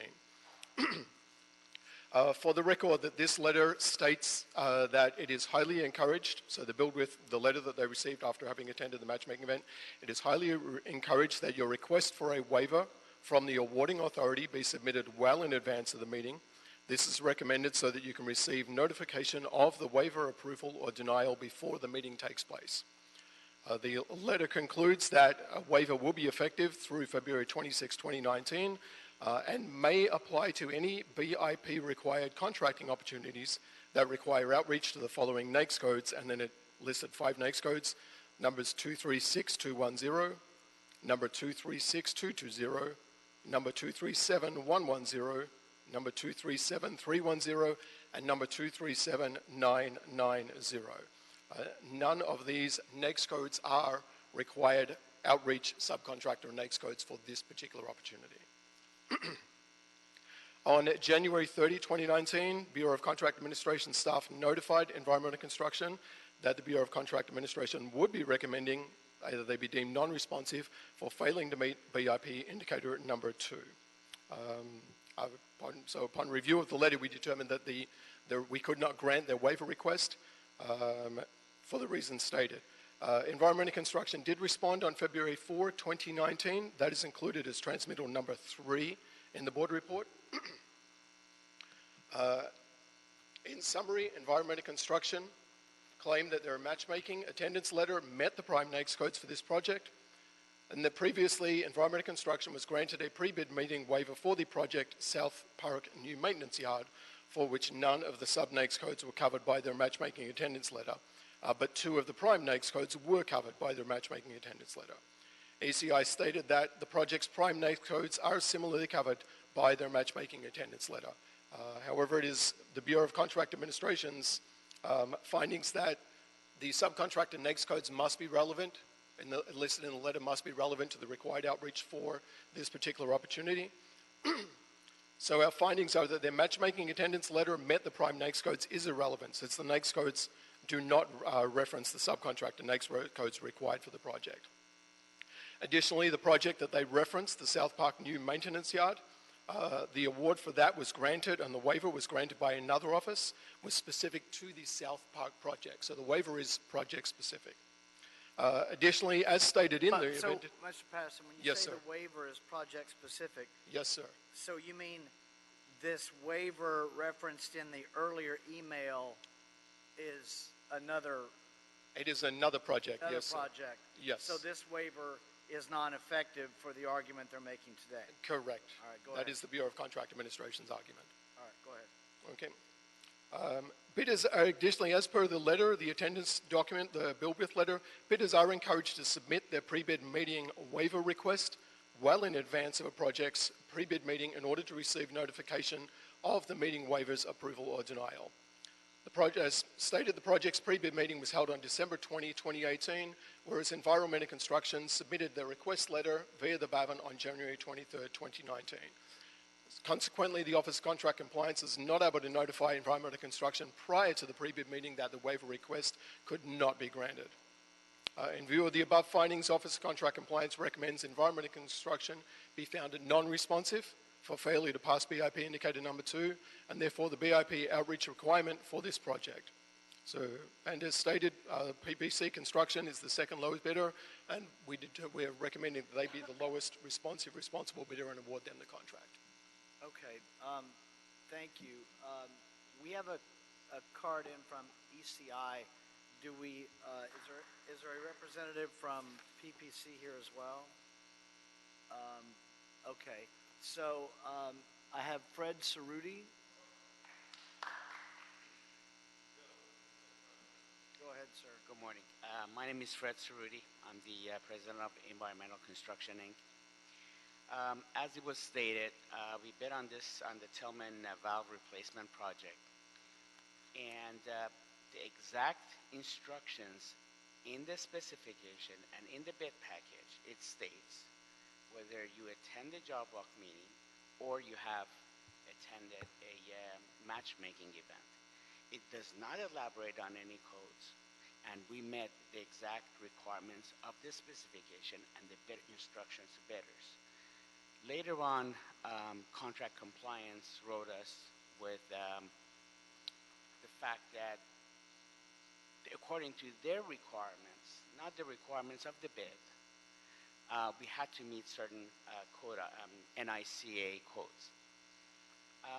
ECI bid on a project just shortly before the Tillman project. We saw the code issues. We wrote, all bidders are allowed one source to submit questions to the city, which is bidders' questions. We submitted a question to the city. We meet these codes, we don't meet certain other codes. We don't have that letter from matchmaking event. Are we still qualified to bid on this project? This letter, we got a response from the city saying, yes, those not meeting certain codes is waived. Later on, contract compliance said that email did not come from them, therefore is not valid. But as a bidder, we see city as one entity. We don't have differentiation between different departments. And also... I'm sorry to interrupt you, sir. Sure. Just so I can follow this. Mr. Patterson, regarding this communication from the city that Mr. Cerruti is referencing, are you familiar with that?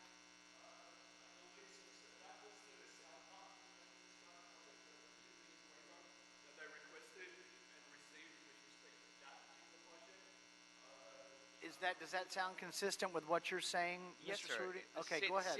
I'm Sure. trying to make sure I have what you're talking about in my Right. stack. Go ahead. So the city of Los Angeles responded to I got us you. saying, yes, not meeting the certain codes is waived. Although, again, the specification and the instruction to bidders does not address any code requirements. We still, just to make sure, we submitted a letter and we received a waiver. And that waiver was also the entity or the general person that sent us the email from the city. He copied the same email, the waiver letter, to contract compliance and several other agencies, so they were aware of this waiver. However, contract compliance, in their response to us, said it didn't come from them, so they don't recognize any kind of a waiver.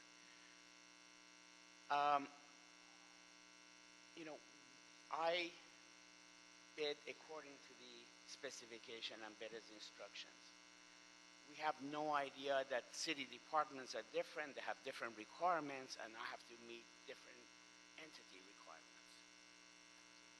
So it's unfair to be found non-qualified because of specific requirements. Okay, thank you, sir. Anything else? That's all. Okay, don't go far. We may have questions for you. Sure, thank you. Okay, just a second. We'll get there, everybody. Hang on.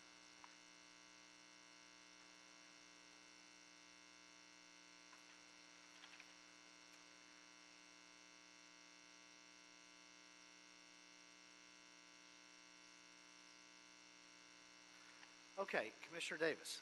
Your questions for Mr. Cerruti. Mr. Cerruti? Mr. Cerruti, come on back up. I wanted to get a clearer indication of what occurred with I wanted to get a clearer indication about your account of what occurred. You had requested from the Contract Administration Bureau information regarding waiver, right? On a previous bid with the same type of requirements. Okay, so you've acknowledged that it was a previous bid? Yes. what made you think that what you required on a previous bid was applicable on this bid? Well, now, again, the instructions on the bid package does not state any requirements for any code compliance. However, just to be sure, on a previous project, we submitted a question that there is these codes. Is that going to apply or not? Can we bid on the project? And they said yes. So we assumed if the project has a code requirement, doesn't matter if I'm building a pipeline in one facility versus another facility, means it's safe to assume the requirements are going to be the same. So I think you've answered my question. You assumed. Pardon me? You assumed. I am. You, A-S-S-U-M-E. You assumed. Well, yes. I assume that there's So I think therein lies our challenge here. To have made an assumption without doing diligence in the same way you did when you made the request and inquiry in the first place. When you had the initial project, you made an inquiry from the Bureau of Contract Administration, from after which you received an answer. However, as it relates to this particular project that you and I are discussing today, you only assumed. You did not follow up with an inquiry in terms of what the status was as far as your eligibility. You assumed. If you had followed through in the same way you did on the first project, then we wouldn't probably be having this discussion today. And so you have in your discussion here already acknowledged that unfortunately you assumed and did not approach contract administration in the same way you did on the prior project. Had you done that, there would have been crystal clear understanding of what the requirements and eligibility is for this project. May I respond to that, sir? Yes, sir. Again, we met the exact requirement as stated in the specification and the bidder package. What steps I take beyond that, it's beyond the requirements of the bidding practice that I send a letter in. It's not required by the specification. The specification strictly says if you go to the matchmaking event, you don't have to go to the pre-bid walk. It doesn't say if you go to the matchmaking event and you meet certain codes. It didn't say that. Here's where my question comes in. In the first project, yes, you approached contract administration and you asked for clarification. Yes. On the second project, you did not do the same. Yes. You have given the remark that you assumed that what happened in the first was also evident in the second, which I don't even have to go down the road of what assume means. Okay. So the failure to follow and approach contract, you have to do diligence each time. You ask the first time, and unfortunately you have to ask the second time as well, because each project is different. Each of your contracts are different. This is not your first contract with the City of Los Angeles, is it? No, sir. I've Okay. been here So before each the board time, many I just times. wanted to, but here's my point. Each contract you have, both of them have come from the City of Los Angeles, and yet there's something distinct in each and every one of them that is not prevalent in the other. So as a person, as a prime contractor doing business with us, it is inherent, it is important that you verify and do diligence in each every project. The approval you received in the first project did not transfer to the second project, even though we assumed that it did. So unfortunately, it's very clear what happened here and why there was a misunderstanding, because there was no due diligence on this particular project. And I know that perhaps that was not the intention. Right. No, I understand. My due diligence on the first project was to verify the validity of the requirement of the bid package. And you were given a waiver. As it was stated, we wrote, is this the requirement? Is this what you want? And we were told yes. Once they're telling me this requirement is correct. But that was for that particular project and not this It's one. the same And so statement. you I hear don't what need I'm to saying. I'm verify saying it. on this one, you have to look at this on its face value in the same way you do with each contract you receive. You may receive a contract from the Bureau of Engineering one day. You may get a contract from the Bureau of Sanitation the next day, or maybe the Department of Water and Power. But in each of those contracts is something that is distinctive from the other, even though all of three of them may come from the city of Los Angeles. Such is the case as we look at each project you have. You may have had one project in May from the Bureau of Engineering, but if you get another contract in June, there are some distinctive points that differ. And it is your responsibility as a prime contractor to distinguish what that expectation is, thus the due diligence.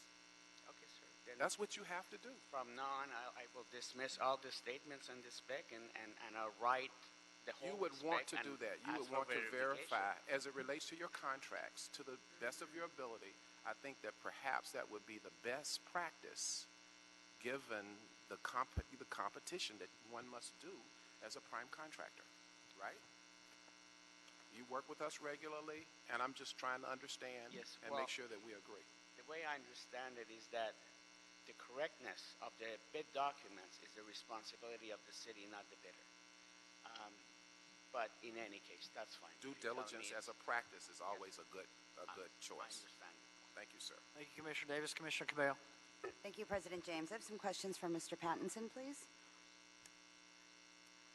And I actually am going to take the opposite approach of Commissioner Davis by asking, to Mr. Cerruti's point, where in the bid package, no, you can sit down, sir. I'm trying to kind of reinforce your point. Where exactly in the bid package does it reference what eligible waivers are, or what specific codes need to be inserted? My fear is that we make it too onerous to be doing business in the city, so that we are excluding maybe a lot of minority-owned businesses, women-owned business enterprises, and what have you. So how do we not make it so onerous, and how do we make it as easy as possible, or as clear, and maybe not easy, how as clear as possible as to what those requirements are? It's referenced in Part 3 of the bid proposal, which covers the Business Inclusion Program outreach requirements in much detail.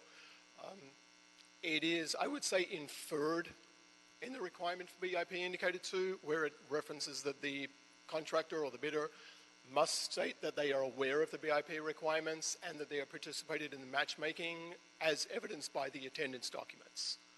The attendance document would be the letter, the Build With matchmaking letter that Mr. Cerruti provided to us. And in that particular letter, that's where it covers what the waiver would be in more detail. It references that the waiver may apply to required outreach under the particular NAICS codes. Okay, so and then the waiver that Mr. Cerruti did receive for the South Park project, is there anything in that letter that stated it was specifically only applicable for the South Park project, or was that implied? I couldn't find it. I didn't see that letter. The request from Mr. Cerruti came to the awarding authority for that project. That was not the contract administration. It went to the PM, whoever was overseeing that project. So it was in relation specifically to that project, and that was granted from what we saw with respect specifically to that project. As Mr. Cerruti mentioned, contract administration was copied on the response from that other city agency. But my point, though, is that it was referenced to in that project, but was it necessarily laid out that this waiver is specific If to I this can project? answer the question, the answer is yes. Okay. Thank you, sir. Well, I'd like to see it, No, A. And in the attachment to... Well, that attachment is the email, but it references an attached Okay. letter, but the letter isn't actually Okay. part of that. Well, then I'll qualify my yes by saying, based on the document that ECI provided to us, which is the email that he references, the question was put by ECI, will the city waive the requirement for ECI to attend the pre-bid conference scheduled for Wednesday, October 31st, 2018 at 2 p.m.? That is the pre-bid conference for the South Park renovation yard. The answer in the section above on that same page was that the request is hereby approved for its request to be waived for the upcoming pre-bid meeting scheduled October 31st, 2018 at 2 p.m. for the project South Park renovation's new maintenance yard. So the question and the answer, at least as reflected in the email, was specifically for the South Park project and not a general waiver for all future projects.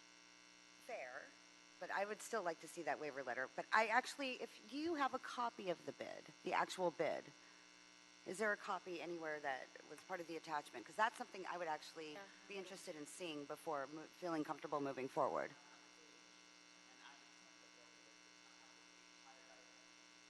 Thank you, sir. Okay, and actually, is this, okay, if somebody else has a question, I want to. I have a clarifying question. Go ahead, Commissioner Garcia. Welcome. Thank you. We're looking at other letters of the attachment to have more questions, but I just have a clarifying question. Is this scope, and maybe Michael or Mike can answer this, is this work going to happen at the Tillman plant? So therefore, wouldn't the council district be Council District 6, not 11, as stated on the board?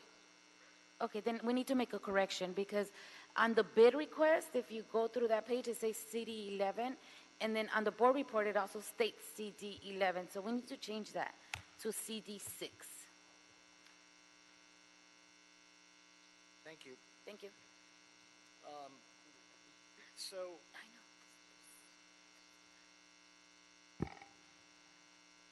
I'm done with my clarifying. you're done with your questions. Yeah. Okay. I'm not done. Commissioner Cabello. So, okay, I just found, thank you, Commissioner Garcia, for finding the actual waiver letter, which clearly states this waiver will be effective through February 26, 2019, which is for a period of 1 year from February 27, 2018, and may apply to any BIP-required contracting opportunities that require outreach to the following codes. So what you're saying is those codes do not apply to the codes required. Correct. Okay, so then let me ask you, where on the actual bid are the codes? In the bid, I do not believe they're included. I don't believe we include the NAICS codes in the bid proposal.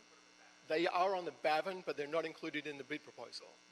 So then how is Mr. Cerruti or anybody else supposed to know what the required codes are? Well, the only way they can gain access to the bid proposal is through the BAVN. And they are required to use the BAVN to perform their BIP outreach. But isn't that just a search Yes. engine? The codes are for... One at a time. Yeah. Go ahead. And my question was, isn't the codes for search only, and why are we referencing that as a mandatory? Because aren't they used for searching, right? It is required outreach to subcontractors registered under those NAICS codes, which are identified in this particular case by engineering as potential subcontracting opportunities on this particular project. Okay, I think I'm also having a hard time with this situation, because it's not clear to either the bidders if they should have attended or not attended, or what was and then we added the codes after, but the codes are not part of the original proposal, right? Well, the subcontractor codes are listed on the BAVN, and they're listed in the letter. Yeah, but that's a search engine. Correct, but it's also where they have to do their mandatory BIP outreach. It's where all of the bid proposal, all of our addenda, everything gets posted there as well. Well, I want to reference back to Commissioner Cabello's comment. The letter states that they're waived, but just because the codes listed here are not the codes that he's using, is that what's the mix-up here? I believe the letter states that it may apply to opportunities under those that require outreach to those NAICS codes. The prime NAICS codes do not require outreach. The prime NAICS codes in the BAVN means that the prime contractors registered on those NAICS codes will be notified about the opportunity. The subcontracting NAICS codes in the BAVN are the required outreach NAICS codes. Okay. And so they're the NAICS codes that the prime contractors must use the BAVN to perform outreach to. So they're outreaching to subcontractors registered under those particular NAICS codes. Okay. Thank you. Any further questions before we move along? Okay. Mr. Pattison and Mr. Sorrell, I've got a couple of just general questions. Because I don't know that it makes much sense to continue the item, because I don't know that, I mean, the facts are the facts here. You both referenced the use of the BAVN system by the contractors. And ECI is at least anecdotally, I recall them as a fairly common contractor for us. Is that fair? I would say yes, sir. Okay. So based on your dealings, and let me start with Mr. Cirillo. You referenced the use of these codes in the BAVN process, and that's Yes. our Business Assistance Virtual Network, right? Yes. Okay. It's just because we use a lot of acronyms. That's the process that's been around for a long time, as long as we've been here. Yeah, that's what we use to distribute our bidding opportunities. Right. And it's the tool that, at least I'm hearing, it's a tool that the contractors can use for the business inclusion. They must. They Yes, must. they use. must. They must use. To the point. So, thank you. Here's my concern. Because I think both Commissioner Davis and Commissioner Cabello make points, but make good points. I'm just concerned that they may not cross each other in the following way. Commissioner Cabello made the point that we don't want to be too cumbersome and confusing and difficult so that contractors can't get it right, and we lose opportunities, and we lose opportunities from contracting firms that we specifically seek out to work with. And I agree wholeheartedly with that. Ostensibly, the BAVN system is a system that has been set up to help improve that process. And when contractors get on that system, over time they become somewhat familiar with it, hopefully. My concern, though, is that if it's not followed properly, or if a contractor is allowed to skip part of the process, then we go back to Commissioner Cabello's point, which is we're giving them an opportunity to shortchange the business inclusion process that we're trying to protect. So I hope I'm making sense and not confusing the item, but because while I think that we don't want to throw up obstacles, we also don't want the tools that we've used to be put in place to be gamed to, and that's not to say ECI is doing that, I'm talking in general, to be played by any contractor to try and get around having to go through the process and to shortcut it. I would mention that on both of these items, both of these contractors, there are a whole lot of zeros in the BIP area here for both of them. But what my concern is, to Commissioner Davis's point, is that, and I sense that Commissioner Davis, he can speak for himself, but is trying to avoid the taking of a shortcut. And that's my concern, is that an opportunity for a shortcut may have been taken, and that's where I'm trying to decipher this and ferret this out. Commissioner Davis. I think you're absolutely correct in my assessment, but in addition to that, that prime contractors who do business with the city of Los Angeles have to do diligence in their doing work with us. And a waiver in and of itself is an exception. You got an exception before, and you need to verify that this exception is applicable this time. So I've already gone over that over and over again, but I think that it is important as we move forward and if you've done repeated business with us, this will come up. It's moving forward when we're in these competitive bidding experiences. The devil is in the details, if you will. And so the BAVN is something that is required for prime contractors to use. And so in going on that, you would have been able to engage in some of the information that would have revealed to you some of the issues that would have been of concern for you to ask Con Ed if there was some unclarity. The second thing is the letter that was raised by my colleague. And looking at that letter, and in reading that letter, and in understanding that letter, you would have to go back to verify. Trust the codes that are listed, but verify what they are. And when you verify those codes, you would then discover, it would have been revealed to you that it's not the same. Unfortunately, there's a lot of work that prime contractors have to do that often doesn't meet the eye in following the details before doing business with us. And often they have to have somebody in the organization that helps them to do that, and I realize that. That's what makes it difficult. But unfortunately, when you have a waiver, that's a red flag. This is something we have to make sure that it's a waiver every time that is eligible for us to move forward in business. So we knew it was a waiver before, as has been stated in testimony. We assumed, and I don't have to give a lecture on assumptions. We know what they say about that. It's all true.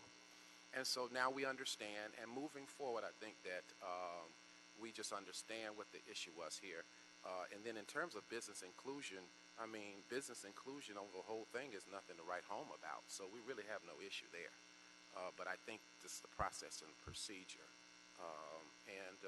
You know, we will move forward, I think, Mr. President. All right, thank you. I think as part of my job reading the table, I may have some differing votes, so which is perfect.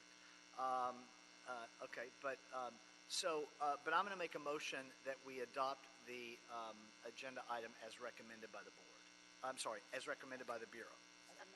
As amended with the council office correction. Yes. Thank you. Seconded by Commissioner Davis. So all those in favor, you can raise your hand.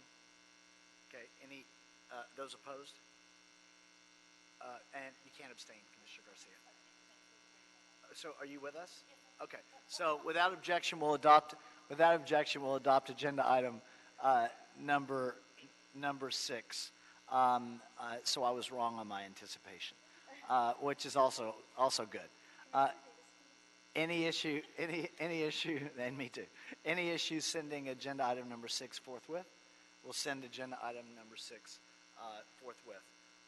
As amended, of course. Thank you, Commissioner Garcia, for catching that. Mr. Cirillo, Mr. Patterson, thank you both. Mr. Cerruti, thank you, and we know that we do a lot of work with them already. Agenda item we have number 3 and number 4, correct, Dr. Campos? 3 and 4, and then you also have public comments. Okay, so agenda item number 4.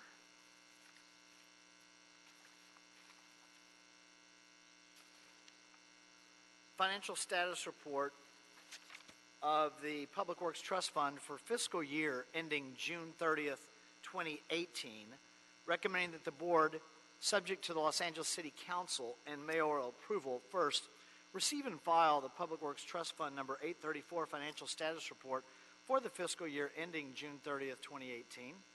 Secondly, reaffirm the Board of Public Works' prior recommendation to A, assess and collect interest on the Public Works Trust Fund loans approved on or after July 1, 2017, when loan proceeds are distributed to a fund where interest is earned and not transferred to the city's general fund.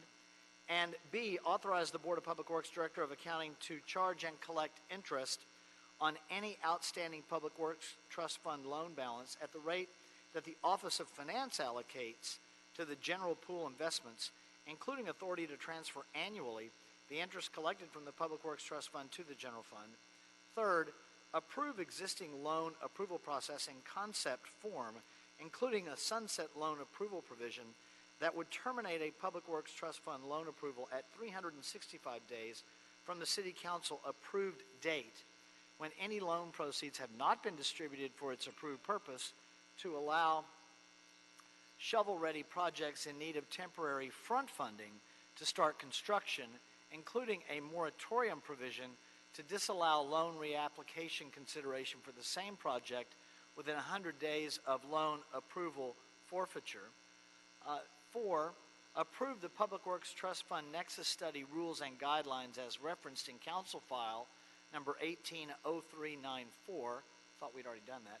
Number 5, request the Executive Officer and Fund Manager to report back to the Board and the City Council within 120 days on the development of a cash flow model and formal lending guidelines and approval processes with potential opportunity to increase outstanding loan-to-balance ratios in alignment with the Council's instruction.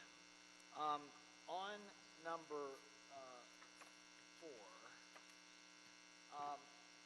Mr. Sachs, you have a card in on number 4. Mr. Sachs on number 4. How much time does Mr. Spindler have on number 4? Mr. Spindler still has 2 minutes under the 10-minute aggregate Mr. Spindler, rule. you have a card in on number 4. For the record, Mr. Herman has 5 seconds under the 10-minute aggregate rule.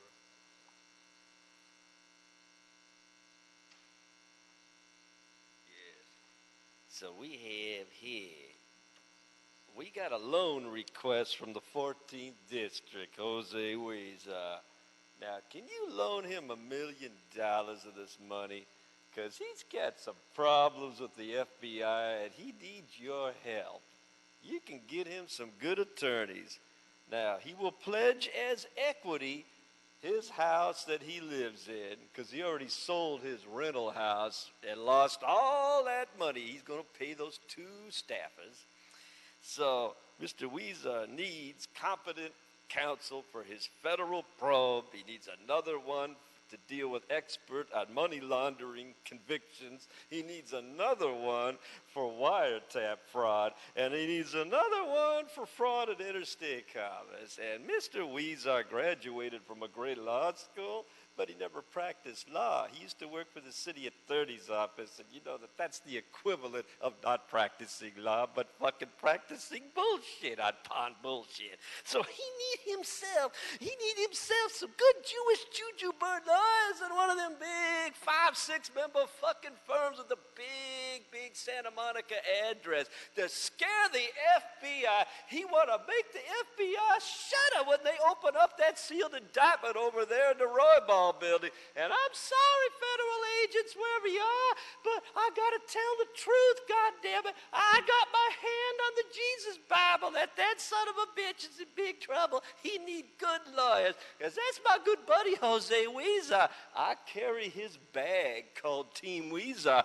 I, in my heart, will always be a Team Huiza, no matter what happens. And I promise that I'll visit him one time, and when he's in federal prison, I'll drive out there to Leavenworth and I'll give him one visit. We love Jose Huiza. Please approve the loan, and let's hope he scares him. Mr. Herman, you have 5 seconds left on your time for the day. Fuck Jose Huiza and the FBI. Put your foot up his ass, that fucking wetback. Mr. Valencia on agenda item number 4. Mr. President, Fernando Campos, Executive Officer. Before Mr. Valencia starts his presentation, I just want to also acknowledge the other team members that unfortunately could not stay for the extended period of time, but Ms. Vicky Santiago, our Director of Accounting, also Mr. Miguel de la Peña, our Assistant Director of Accounting, and also Ms. Lisa LaRocca, our Accountant in the Public Works Trust Fund. Collectively, with Mr. Valencia and I, we formed the team under the Public Works Trust Fund, so I wanted to acknowledge their participation and say thank you for all they do. Okay, thank you. Go ahead, Mr. Valencia. All right. Good afternoon, Commissioners, Bureau Reps. My name is Jason Valencia with the Board of Public Works. I assist with the management of the Public Works Trust Fund, and today we are before you to update you on the status of the financial status of the trust fund as of fiscal year 2018. So that'll be June 30th, a snapshot as of June 30th, 2018. Okay, so a quick overview of the presentation. We're going to speak about the background and the purpose of the fund, the oversight and management of the fund. Then we'll go into the financial data on the status, and then we'll go into loans, cash flow projections, future challenges that we anticipate, and recommendations to take on those challenges. 2 disclaimers, I guess, to know beforehand as we get going. One, like I mentioned earlier, this data is as of June 30th, 2018, so it's a snapshot in time, and it's almost a year ago. And also that for any forecast projections that you see in the report or presentation are subject to change.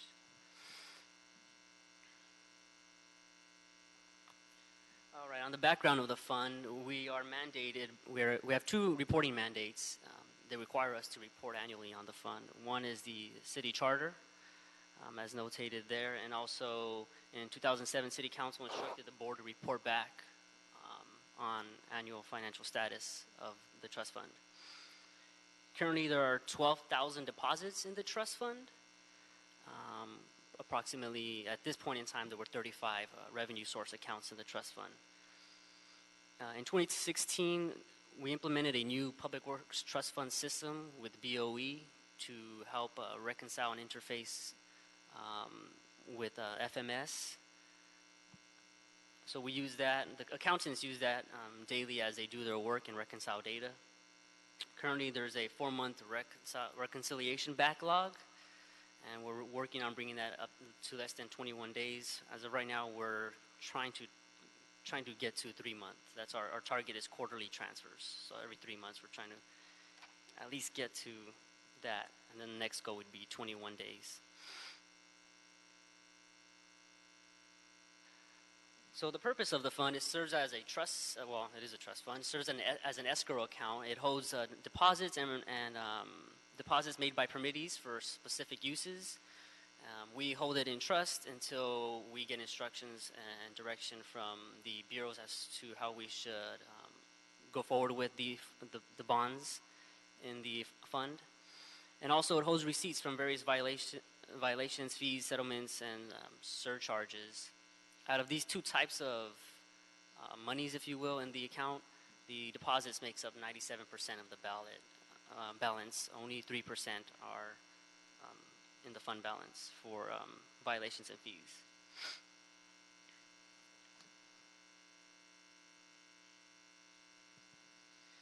In regards to fund oversight, for our governance model, we do monthly reconciliation. Well, our goal is to do monthly reconciliation. We do monthly management reviews, management meetings. We also have various internal controls. We're also seeking better transparency and efficiency. And also we're working on improving our risk management of the fund, in particular when it comes to loans. The oversight functions, there's 3 oversight functions: the administrator, the collector, and the accountant. The administrator would be us over here at the board. The collector would be the bureaus that collect the deposits from the various permittees. And the accountants would be upstairs in our Office of Accounting. And this is also, and the fund is also included in the city's comprehensive annual financial report published by the Controller's Office. Now going into some of the financial data.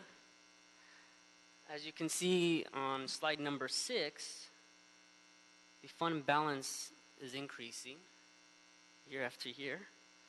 As of June 30, 2018, it was $132 million. And since then, it has increased a little bit more.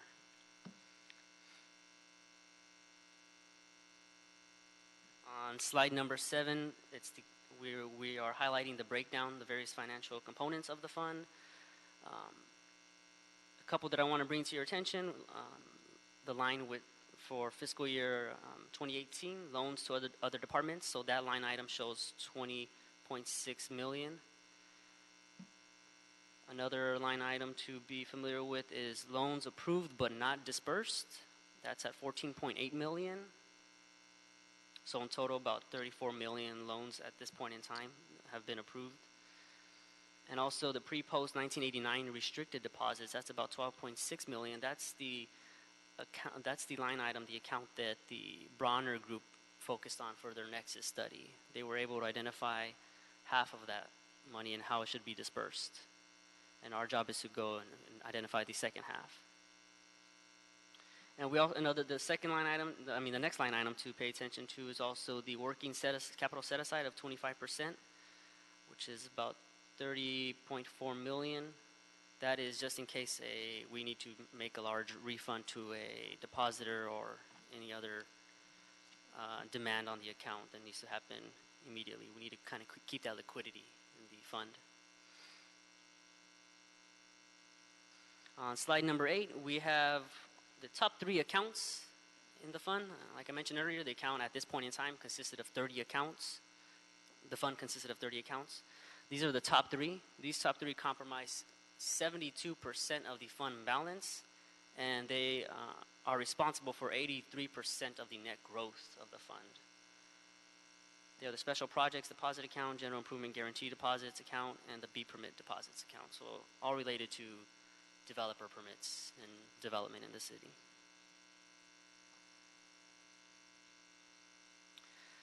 Slide number 9 is the top 5 accounts with the highest dollar growth. Again, there we have the general improvement guarantee, which is, like I mentioned earlier, related to development in the city. We have miscellaneous deposits account. That account is a kind of a catch-all account for deposits that really don't fit into any particular account. And then we have excavation, vacation, and land work orders. Those 3 are also from the Bureau of Engineering. Yes. So let me just ask this question. I'm still learning my tablet here, which I'll always be the last one learning because when running the meeting is a little different. You got to have paper for various reasons. But so I get to look at 2 sources. Your PowerPoint, was that attached as a transmittal that's available? No. No. I think it's, I know it doesn't have to be based on the report that we have, and even what was attached, which I'm looking at online, is all very voluminous and inclusive. I just think that's helpful. Okay. Because it summarizes it for folks that aren't, for the public that aren't necessarily, and it's really helpful.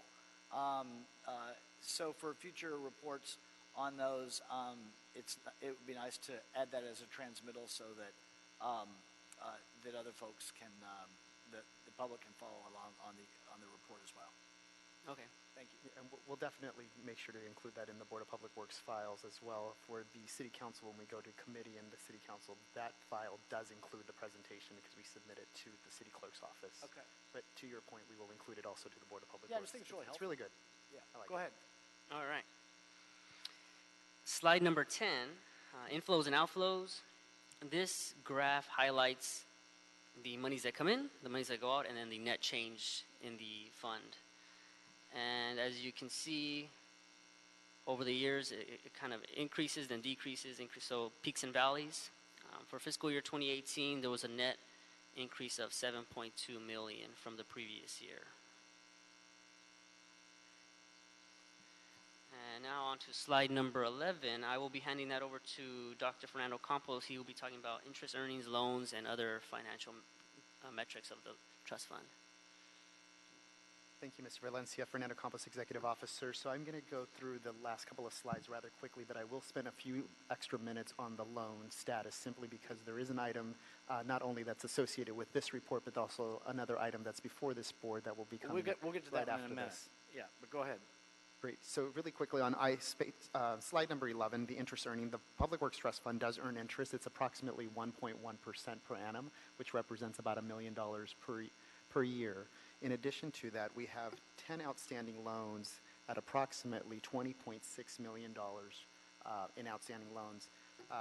In addition to that, the average loan is approximately 6.5 years of age. It used to be about 8%, so we have been actually decreasing that year or the aging of the loans, and that's because we've been dedicated in collecting additional funds. The top 3 debtors for our the top 3 debtors for the Public Works Trust Fund is from the CAO's office. There's $13.4 million. One of those loans was for $10 million from the CAO's office that will become due in the next 2 years. Right. So that due date is soon. Very soon, and Yeah. we're tracking it. And We've been waiting like 10 years. We've Okay, been go ahead. waiting patiently. Rex and Parks at $4.5 million. I have to say that since then, they have submitted a payment of about $1.5 million or so, bringing their total debt down to about $3 million, and that, again, is through our collection efforts that Mr. Valencia has been doing over the last 6 months. And then our top 3, rounding off the top 3 debtors, is the Bureau of Sanitation at $1.2 million. We do have the Bureau of Engineering that will take the lead in the next time you see this report before you, simply because there was a North Atwater Bridge project that was approved for about $6.9 million. That would make the Bureau of Engineering Street the lighting first. may try and jump in the front of that race as well. If the board were to approve the next item, yes. Okay, I agree. a couple things. Why are we reaffirming, on recommendation number 2, why are we reaffirming our collection of interests, kind of the guidelines here, A and B? Excellent question. So the reason why we are asking this board to reaffirm, and also specifically the City Council, is that in our last report about a year ago, that we submitted, this board agreed with our recommendation to start assessing loans that were approved on or after July 2017. Since then, we have been assessing loans. We have 3 loans that are currently being assessed interest at approximately $100,000 per year. The proposal at the time was that we were lending out money to borrowers that earned interest and kept interest, and they did not return that interest back to the Public Works Trust Fund or the general fund. This board concurred with our recommendation. When we submitted it to the City Council, the CAO's report recommended not to assess interest. End result is that the City Council neither agreed with CAO's report, and also they did not agree with the Board of Public Works report. So we're basically left up in the air. Should we assess interest or should we not assess interest? City Council didn't say you cannot, but they also did not say you can. Therefore, we are asking the reaffirmation of our current practice, and that is any loan approved on or after July 2017 to start the assessment of the interest. Okay, thank you for the answer. I want a clarification on that. What was the reasoning for the recommendation made by, was it the CAO, did you say? The CAO's office had. What was their reasoning by suggesting that we do not address that interest?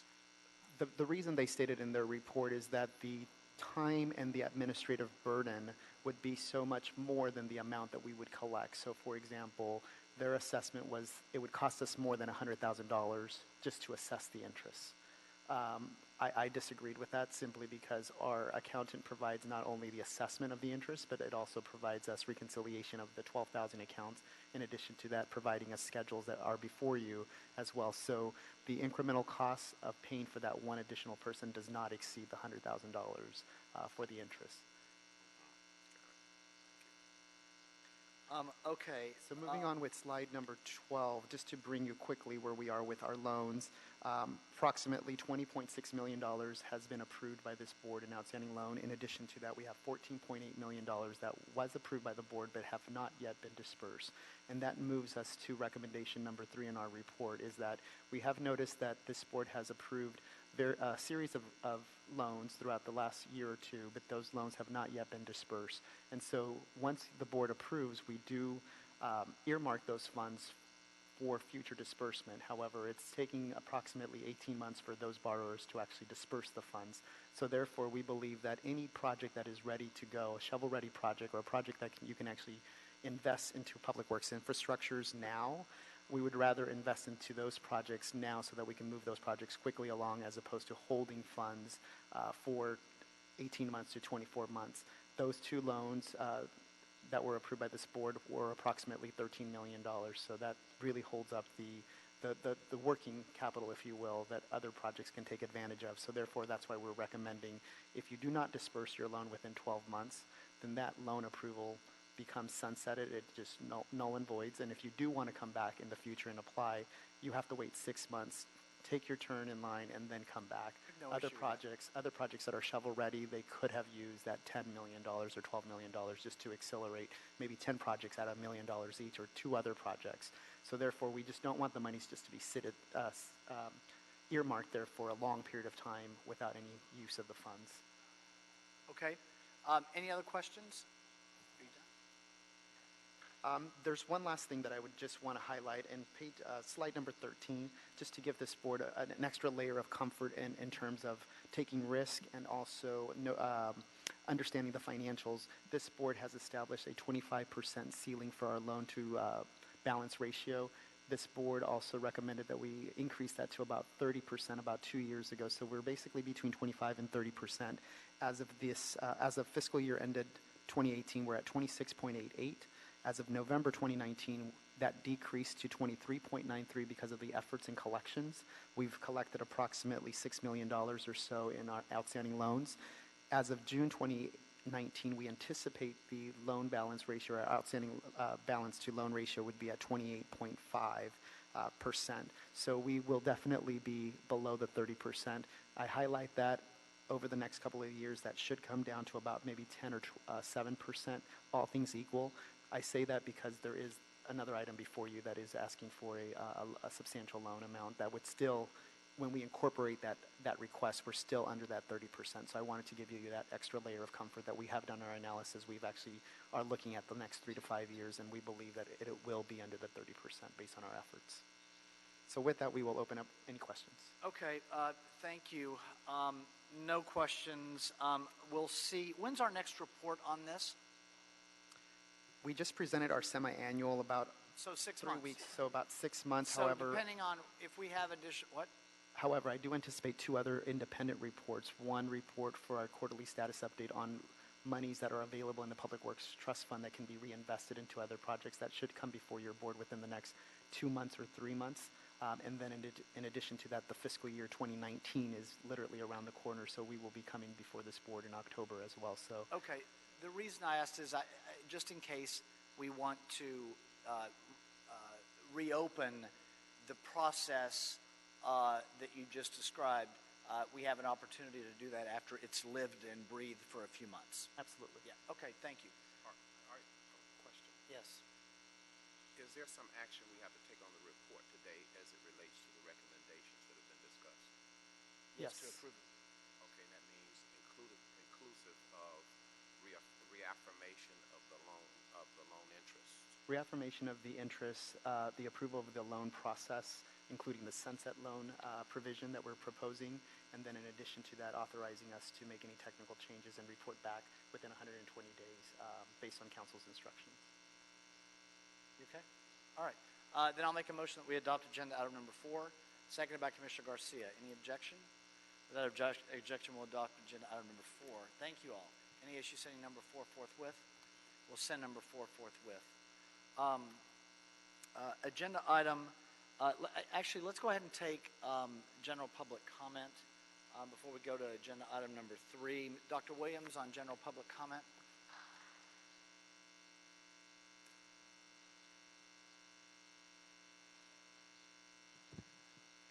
Good afternoon. Good afternoon. Dr. Tom Williams, Citizens Coalition for a Safe Community. We're also helping people down in South LA, that is between 23rd and 27th and Western and Normandy. They have a problem. There's a proposed Union Pacific right-of-way that's going to be converted to basically small lot subdivision, and they're opposing it. There's also a matter that it's been referenced for a whole bunch of things.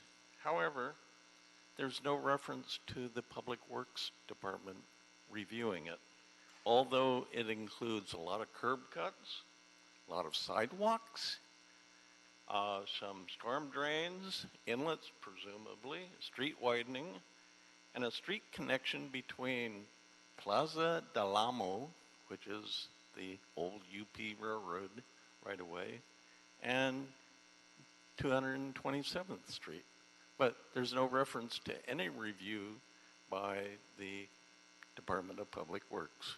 So we're quite concerned about how does this subdivision go forward without street connections, without any review by the Department of Public Works, including the Oil and Gas Administrator, because it lies within the Torrance oil field and thereby the methane zone for the Torrance oil field.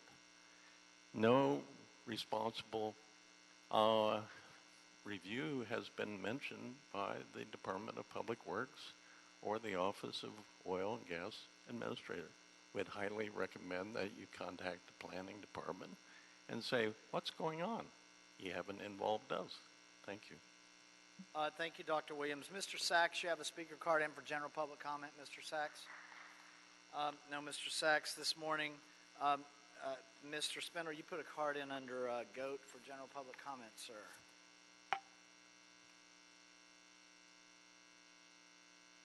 So again, as all you people know, what happened again is they put my ass back with 2 TMU detectives, and they're trying to put another TRO on my ass. This time, I got a deputy city attorney who wants to run for office, not living in LA, living in Pasadena, dildo. But because I exposed it, they file an emergency TRO. But this time, we're not at 26th state. This time, that was denied. D-E-N-I-E-D. Now I gotta go back May 30th on my TRO injunction hearing so the city can try to make up more lies, maybe pay off a judge in between now and May 30th. But I have a surprise. And the surprise is that I'm due in federal court on the same day and the same time, so I have to subpoena a federal judge to come in and be a witness in my fucking case. And I gotta have my client come down. Because you know why? Because your city is willfully interfering with federal immigration matters that I am trying to fucking do. Homeland Security agrees. FBI, you agree too. And that's why little scumbags like the one leaving right now, little turtles, hide little turtles, put your heads in your little shells. Because the big bad DHS and Homeland Security want to know, why is Mr. Spindler being targeted? Why did Mr. Spindler not be able to go to federal court last Tuesday? And why does he need to have a continuance? And the answer is retaliation, retaliation, retaliation. You need to pay me and stop fucking with me and my clients. Mr. Herman, you have a card in for general public comment.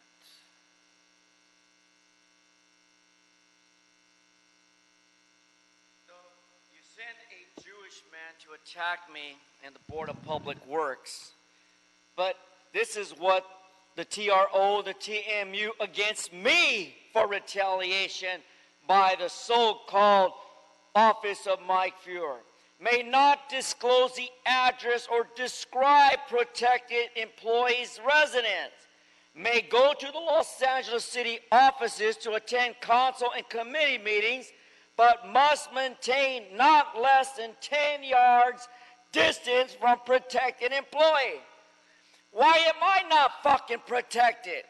Why am I not in the safety of the eyes that are supposed to protect me, a stakeholder, a constituent, and a Bill of Rights activist in the state of California, 42 U.S.C. 12101, while you fucking discriminate against a person with a disability?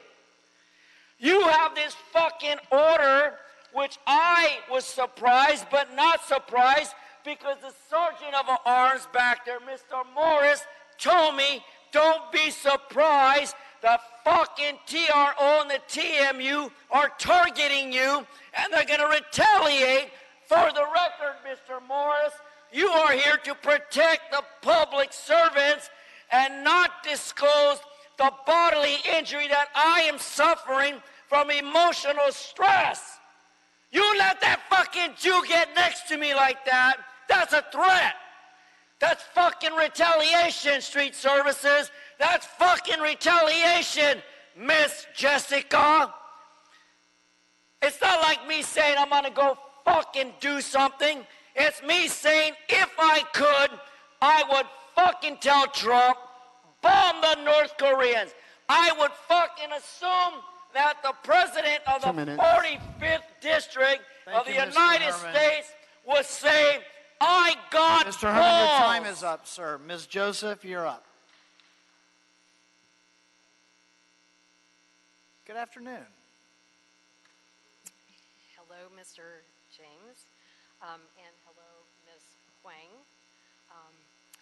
My name is Julia Joseph, and I work in the downtown area, actually in the Seafood District, very close to 5th and Central, which, as you can imagine, is not exactly a very fun place to work because we've had a major homeless tent problem that has really festered in our area in the last few years, but that's not what I'm talking about right now. I don't know whether all of you and staff are oblivious to the filth in the city that accumulates on sidewalks outside of the downtown financial and government area. But there are some major, constantly recurring situations, and Mr. James, I've even talked to your assistant Cindy on a number of occasions about these particular areas. And I do want to say that please, Ms. Wang, go to your bosses and say whatever goes on right now in terms of if you have any kind of roving sanitation pickup situations where they basically survey the city on a daily basis, just trucks that go and try to address these things. There needs to be so much more. Obviously, there's just been an announcement. There's $132 million in a trust fund. Somehow, some of that has to be used for a new project where these areas, which are like constantly festering, and what I'm talking about is, let's say, they are rat breeding grounds. And they are disease breeding grounds. And I'm not even talking about, these are not homeless encampments. These are trash areas. These are places where businesses dump and other places. 2 minutes. Thank you, Ms. Joseph. Okay, can I just We're say, here every Monday and Wednesday, Friday morning if you'd like to come speak. Okay, I wrote down the, on the card. I've got it all. Thank you. Great, Bye-bye. thank you. Thank you. That'll close general public comment. Dr. Campos, let's go back to number 3. Actually, real quick, regarding number 8, Dr. Campos, because it was on today's agenda, that was an item where we had one respondent to an RFP, to a request for proposal. I would like to get an oral report from sanitation regarding the issues related to the fact that we just got one respondent to the RFP. I want that in a separate oral report that'll be put on the agenda. Regarding agenda item number 3, that's all that we have left, correct? That is correct, yes. Okay. Public Works Trust Fund, $10 million loan, Department of Water and Power electricity payments. Recommending that the Board of Public Works, subject to approval by the Los Angeles City Council and Mayor, first, find that the loan proceeds will be deposited into an interest-bearing fund. This is Street Lighting Maintenance Assessment Fund, number 347, which transfers said interest earned to the city's general fund, similar to that of the Public Works Trust Fund, number 834. Secondly, approve the waiver of interest assessment. Third, authorize a $10 million loan from the Public Works Trust Fund, that's fund number 834, Department 50, payable by the Street Lighting Maintenance Assessment Fund to front fund an overdue energy payment to the Department of Water and Power, and finalize negotiated credit due to the Bureau of Street Lighting from energy overcharges in previous years, which shall be repaid within 4 years. Fourth, authorize the Board of Public Works Director of Accounting to transfer $10 million from available funds within the Public Works Trust Fund to the Street Lighting Maintenance Assessment Fund and appropriate the amount to make immediate payment to the Department of Water and Power. Fifth, authorize reimbursement of loan payments up to $10 million from collected assessment district property taxes transferred from the Los Angeles County Assessor's Office and deposited into the Street Lighting Maintenance Assessment Fund to the Public Works Trust Fund in 4 annual repayment installations as referenced in the board report, commencing in fiscal year 2020 and ending in fiscal year 2023. You'll hear this, but that's $2.5 million per year. 6, authorize the Director of Street Lighting or the Board of Public Works Executive Officer or their designees to request to make any technical or accounting corrections as necessary to effectuate the intent of the Mayor and City Council. Dr. Campos, do we have any cards with any time left other than Mr. Sachs? None. Okay, Mr. Sachs. Mr. Sachs is not here. The other speaker cards I have on Mr. Herman and Mr. Spindler, their time has expired. Ms. Isahakian.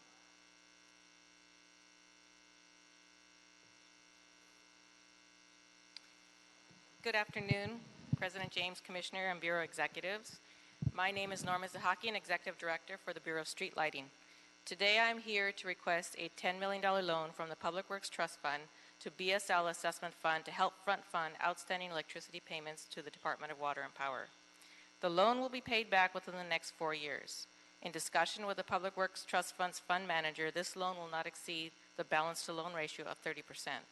The Bureau of Street Lighting maintains over 220,000 streetlights and is 100% special funded from assessment funds. The Bureau receives revenue semi-annually from these assessments through the County Assessor's Office from the collection of property taxes in December and May. The passage of Proposition 218 in 1996 froze 90% of the city's assessment districts.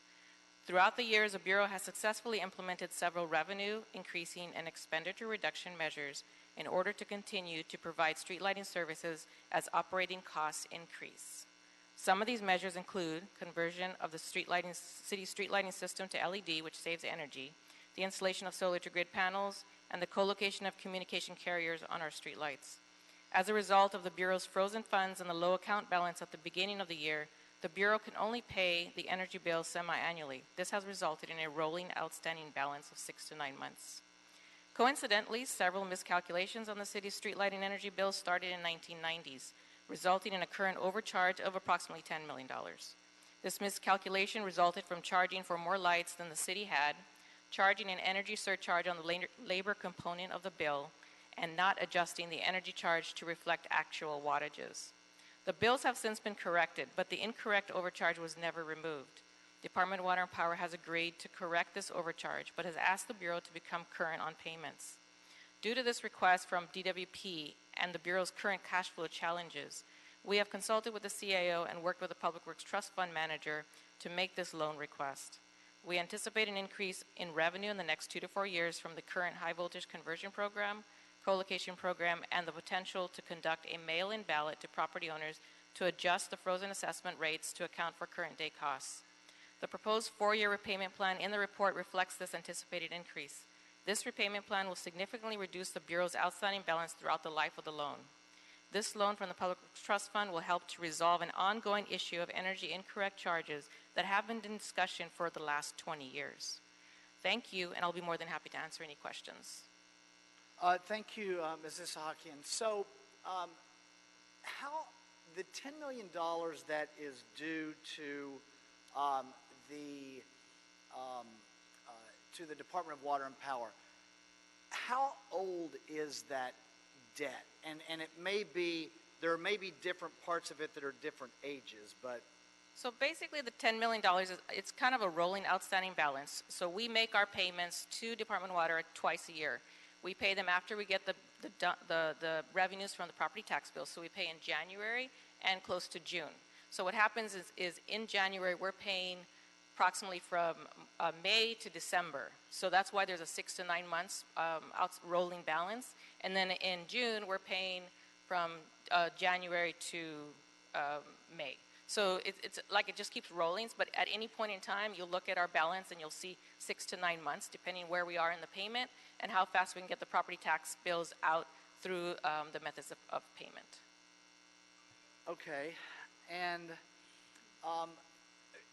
this question may be for Dr. Campos as well. It really is, but the Public Works Trust Fund balance, as that balance continues to increase, Dr. Campos, and we are collecting on debts that have been outstanding previously to the Public Works Trust Fund, the window to enable us to loan the window to enable us to loan within the 30% threshold increases. And are we able to fit this loan to the Bureau of Street Lighting into the 30% threshold?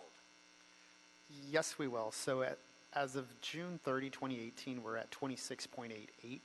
Lending this would put us approximately 30.1% or a little under 30.1.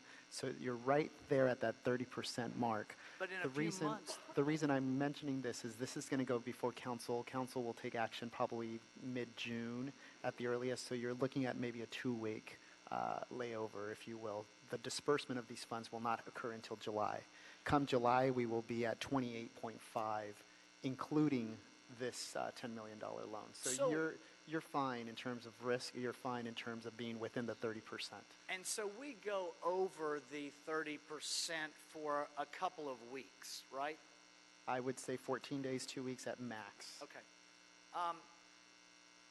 Because you referenced this on agenda item number 4 earlier. What we do want to make sure we're able to do is is also provide an opportunity because this matches our highest loan amount. And I know that we loan for the bridge program, we loan for street lighting, we loan for any number of public works projects around the city. We've even loaned for tree trimming in various council offices. I mean, that's a purpose of the fund. But with this one, when you have one that comes in at 10 million, and we don't just loan to the bureaus of public works. We will also loan to other city departments, rec and parks and other places. But when we take a $10 million chunk, then some of the other smaller future applicants don't have that same opportunity. So that's why it's important for us to continue the work that we're doing of collections, and we are seeing increased deposits that still give us that window for some of those smaller projects. Correct, and even though we're assuming we're going to come in closer to about 135 or about 135 million at the end of the year, we may be closer to 142 simply because there was a $7 million deposit that was just recently deposited into the Public Works Trust Fund. So you're definitely going to be under the 30%. Okay, thank you. Commissioner Cabello. I will make this quick as the next committee needs to start. So in the board report, you reference anticipated increases in revenue from possibly the co-location and citywide ballot measure. Now, is that ballot measure an assessment, or you're talking a citywide election ballot measure? It's basically a mail-in ballot measure. It's not an election ballot measure. But the repayment of the loan isn't predicated on that, is it? Not on that. It's there's a couple other programs that we're anticipating revenue in. That's just one that we're hoping to get approved. Thank you. Thank you, Commissioner Cabello. Anything further? Commissioner Davis. Two things. In terms of the fees that we pay back to BWP currently, do we incur an interest on that payment to them if we don't give it to them in a timely manner? Or? The Bureau doesn't get to keep our own interests, and we have such a low balance right now. We have a low balance, which is one of the reasons we have to pay semi-annually, so there really isn't much interest occurring because we're not paying DWP the money. It's not actually there. I see. And so basically this motion and the loan overall will allow you to be whole in terms of balancing the budget of the Bureau? Correct. Okay, any further questions? Mr. Jordan, just for the record, given the size of the loan, yes. I know the answer, but I want the oral record to reflect it. The city attorney's office is satisfied with the process and the report related to the loan? Yes, and I concur in the recommendation to proceed. Yes. All right, thank you. Then Commissioner Garcia has made a motion that we adopt agenda item number 3, seconded by Commissioner Davis. And okay, any objection? Without objection, we'll adopt agenda item number 3. Any issue sending number 3 forthwith? We will send number 3 forthwith. Thank you. Dr. Campos, thank you, Norma. Dr. Campos, have we cleared the desk? Yes, you have. Okay, then we are adjourned. Thank you, everyone.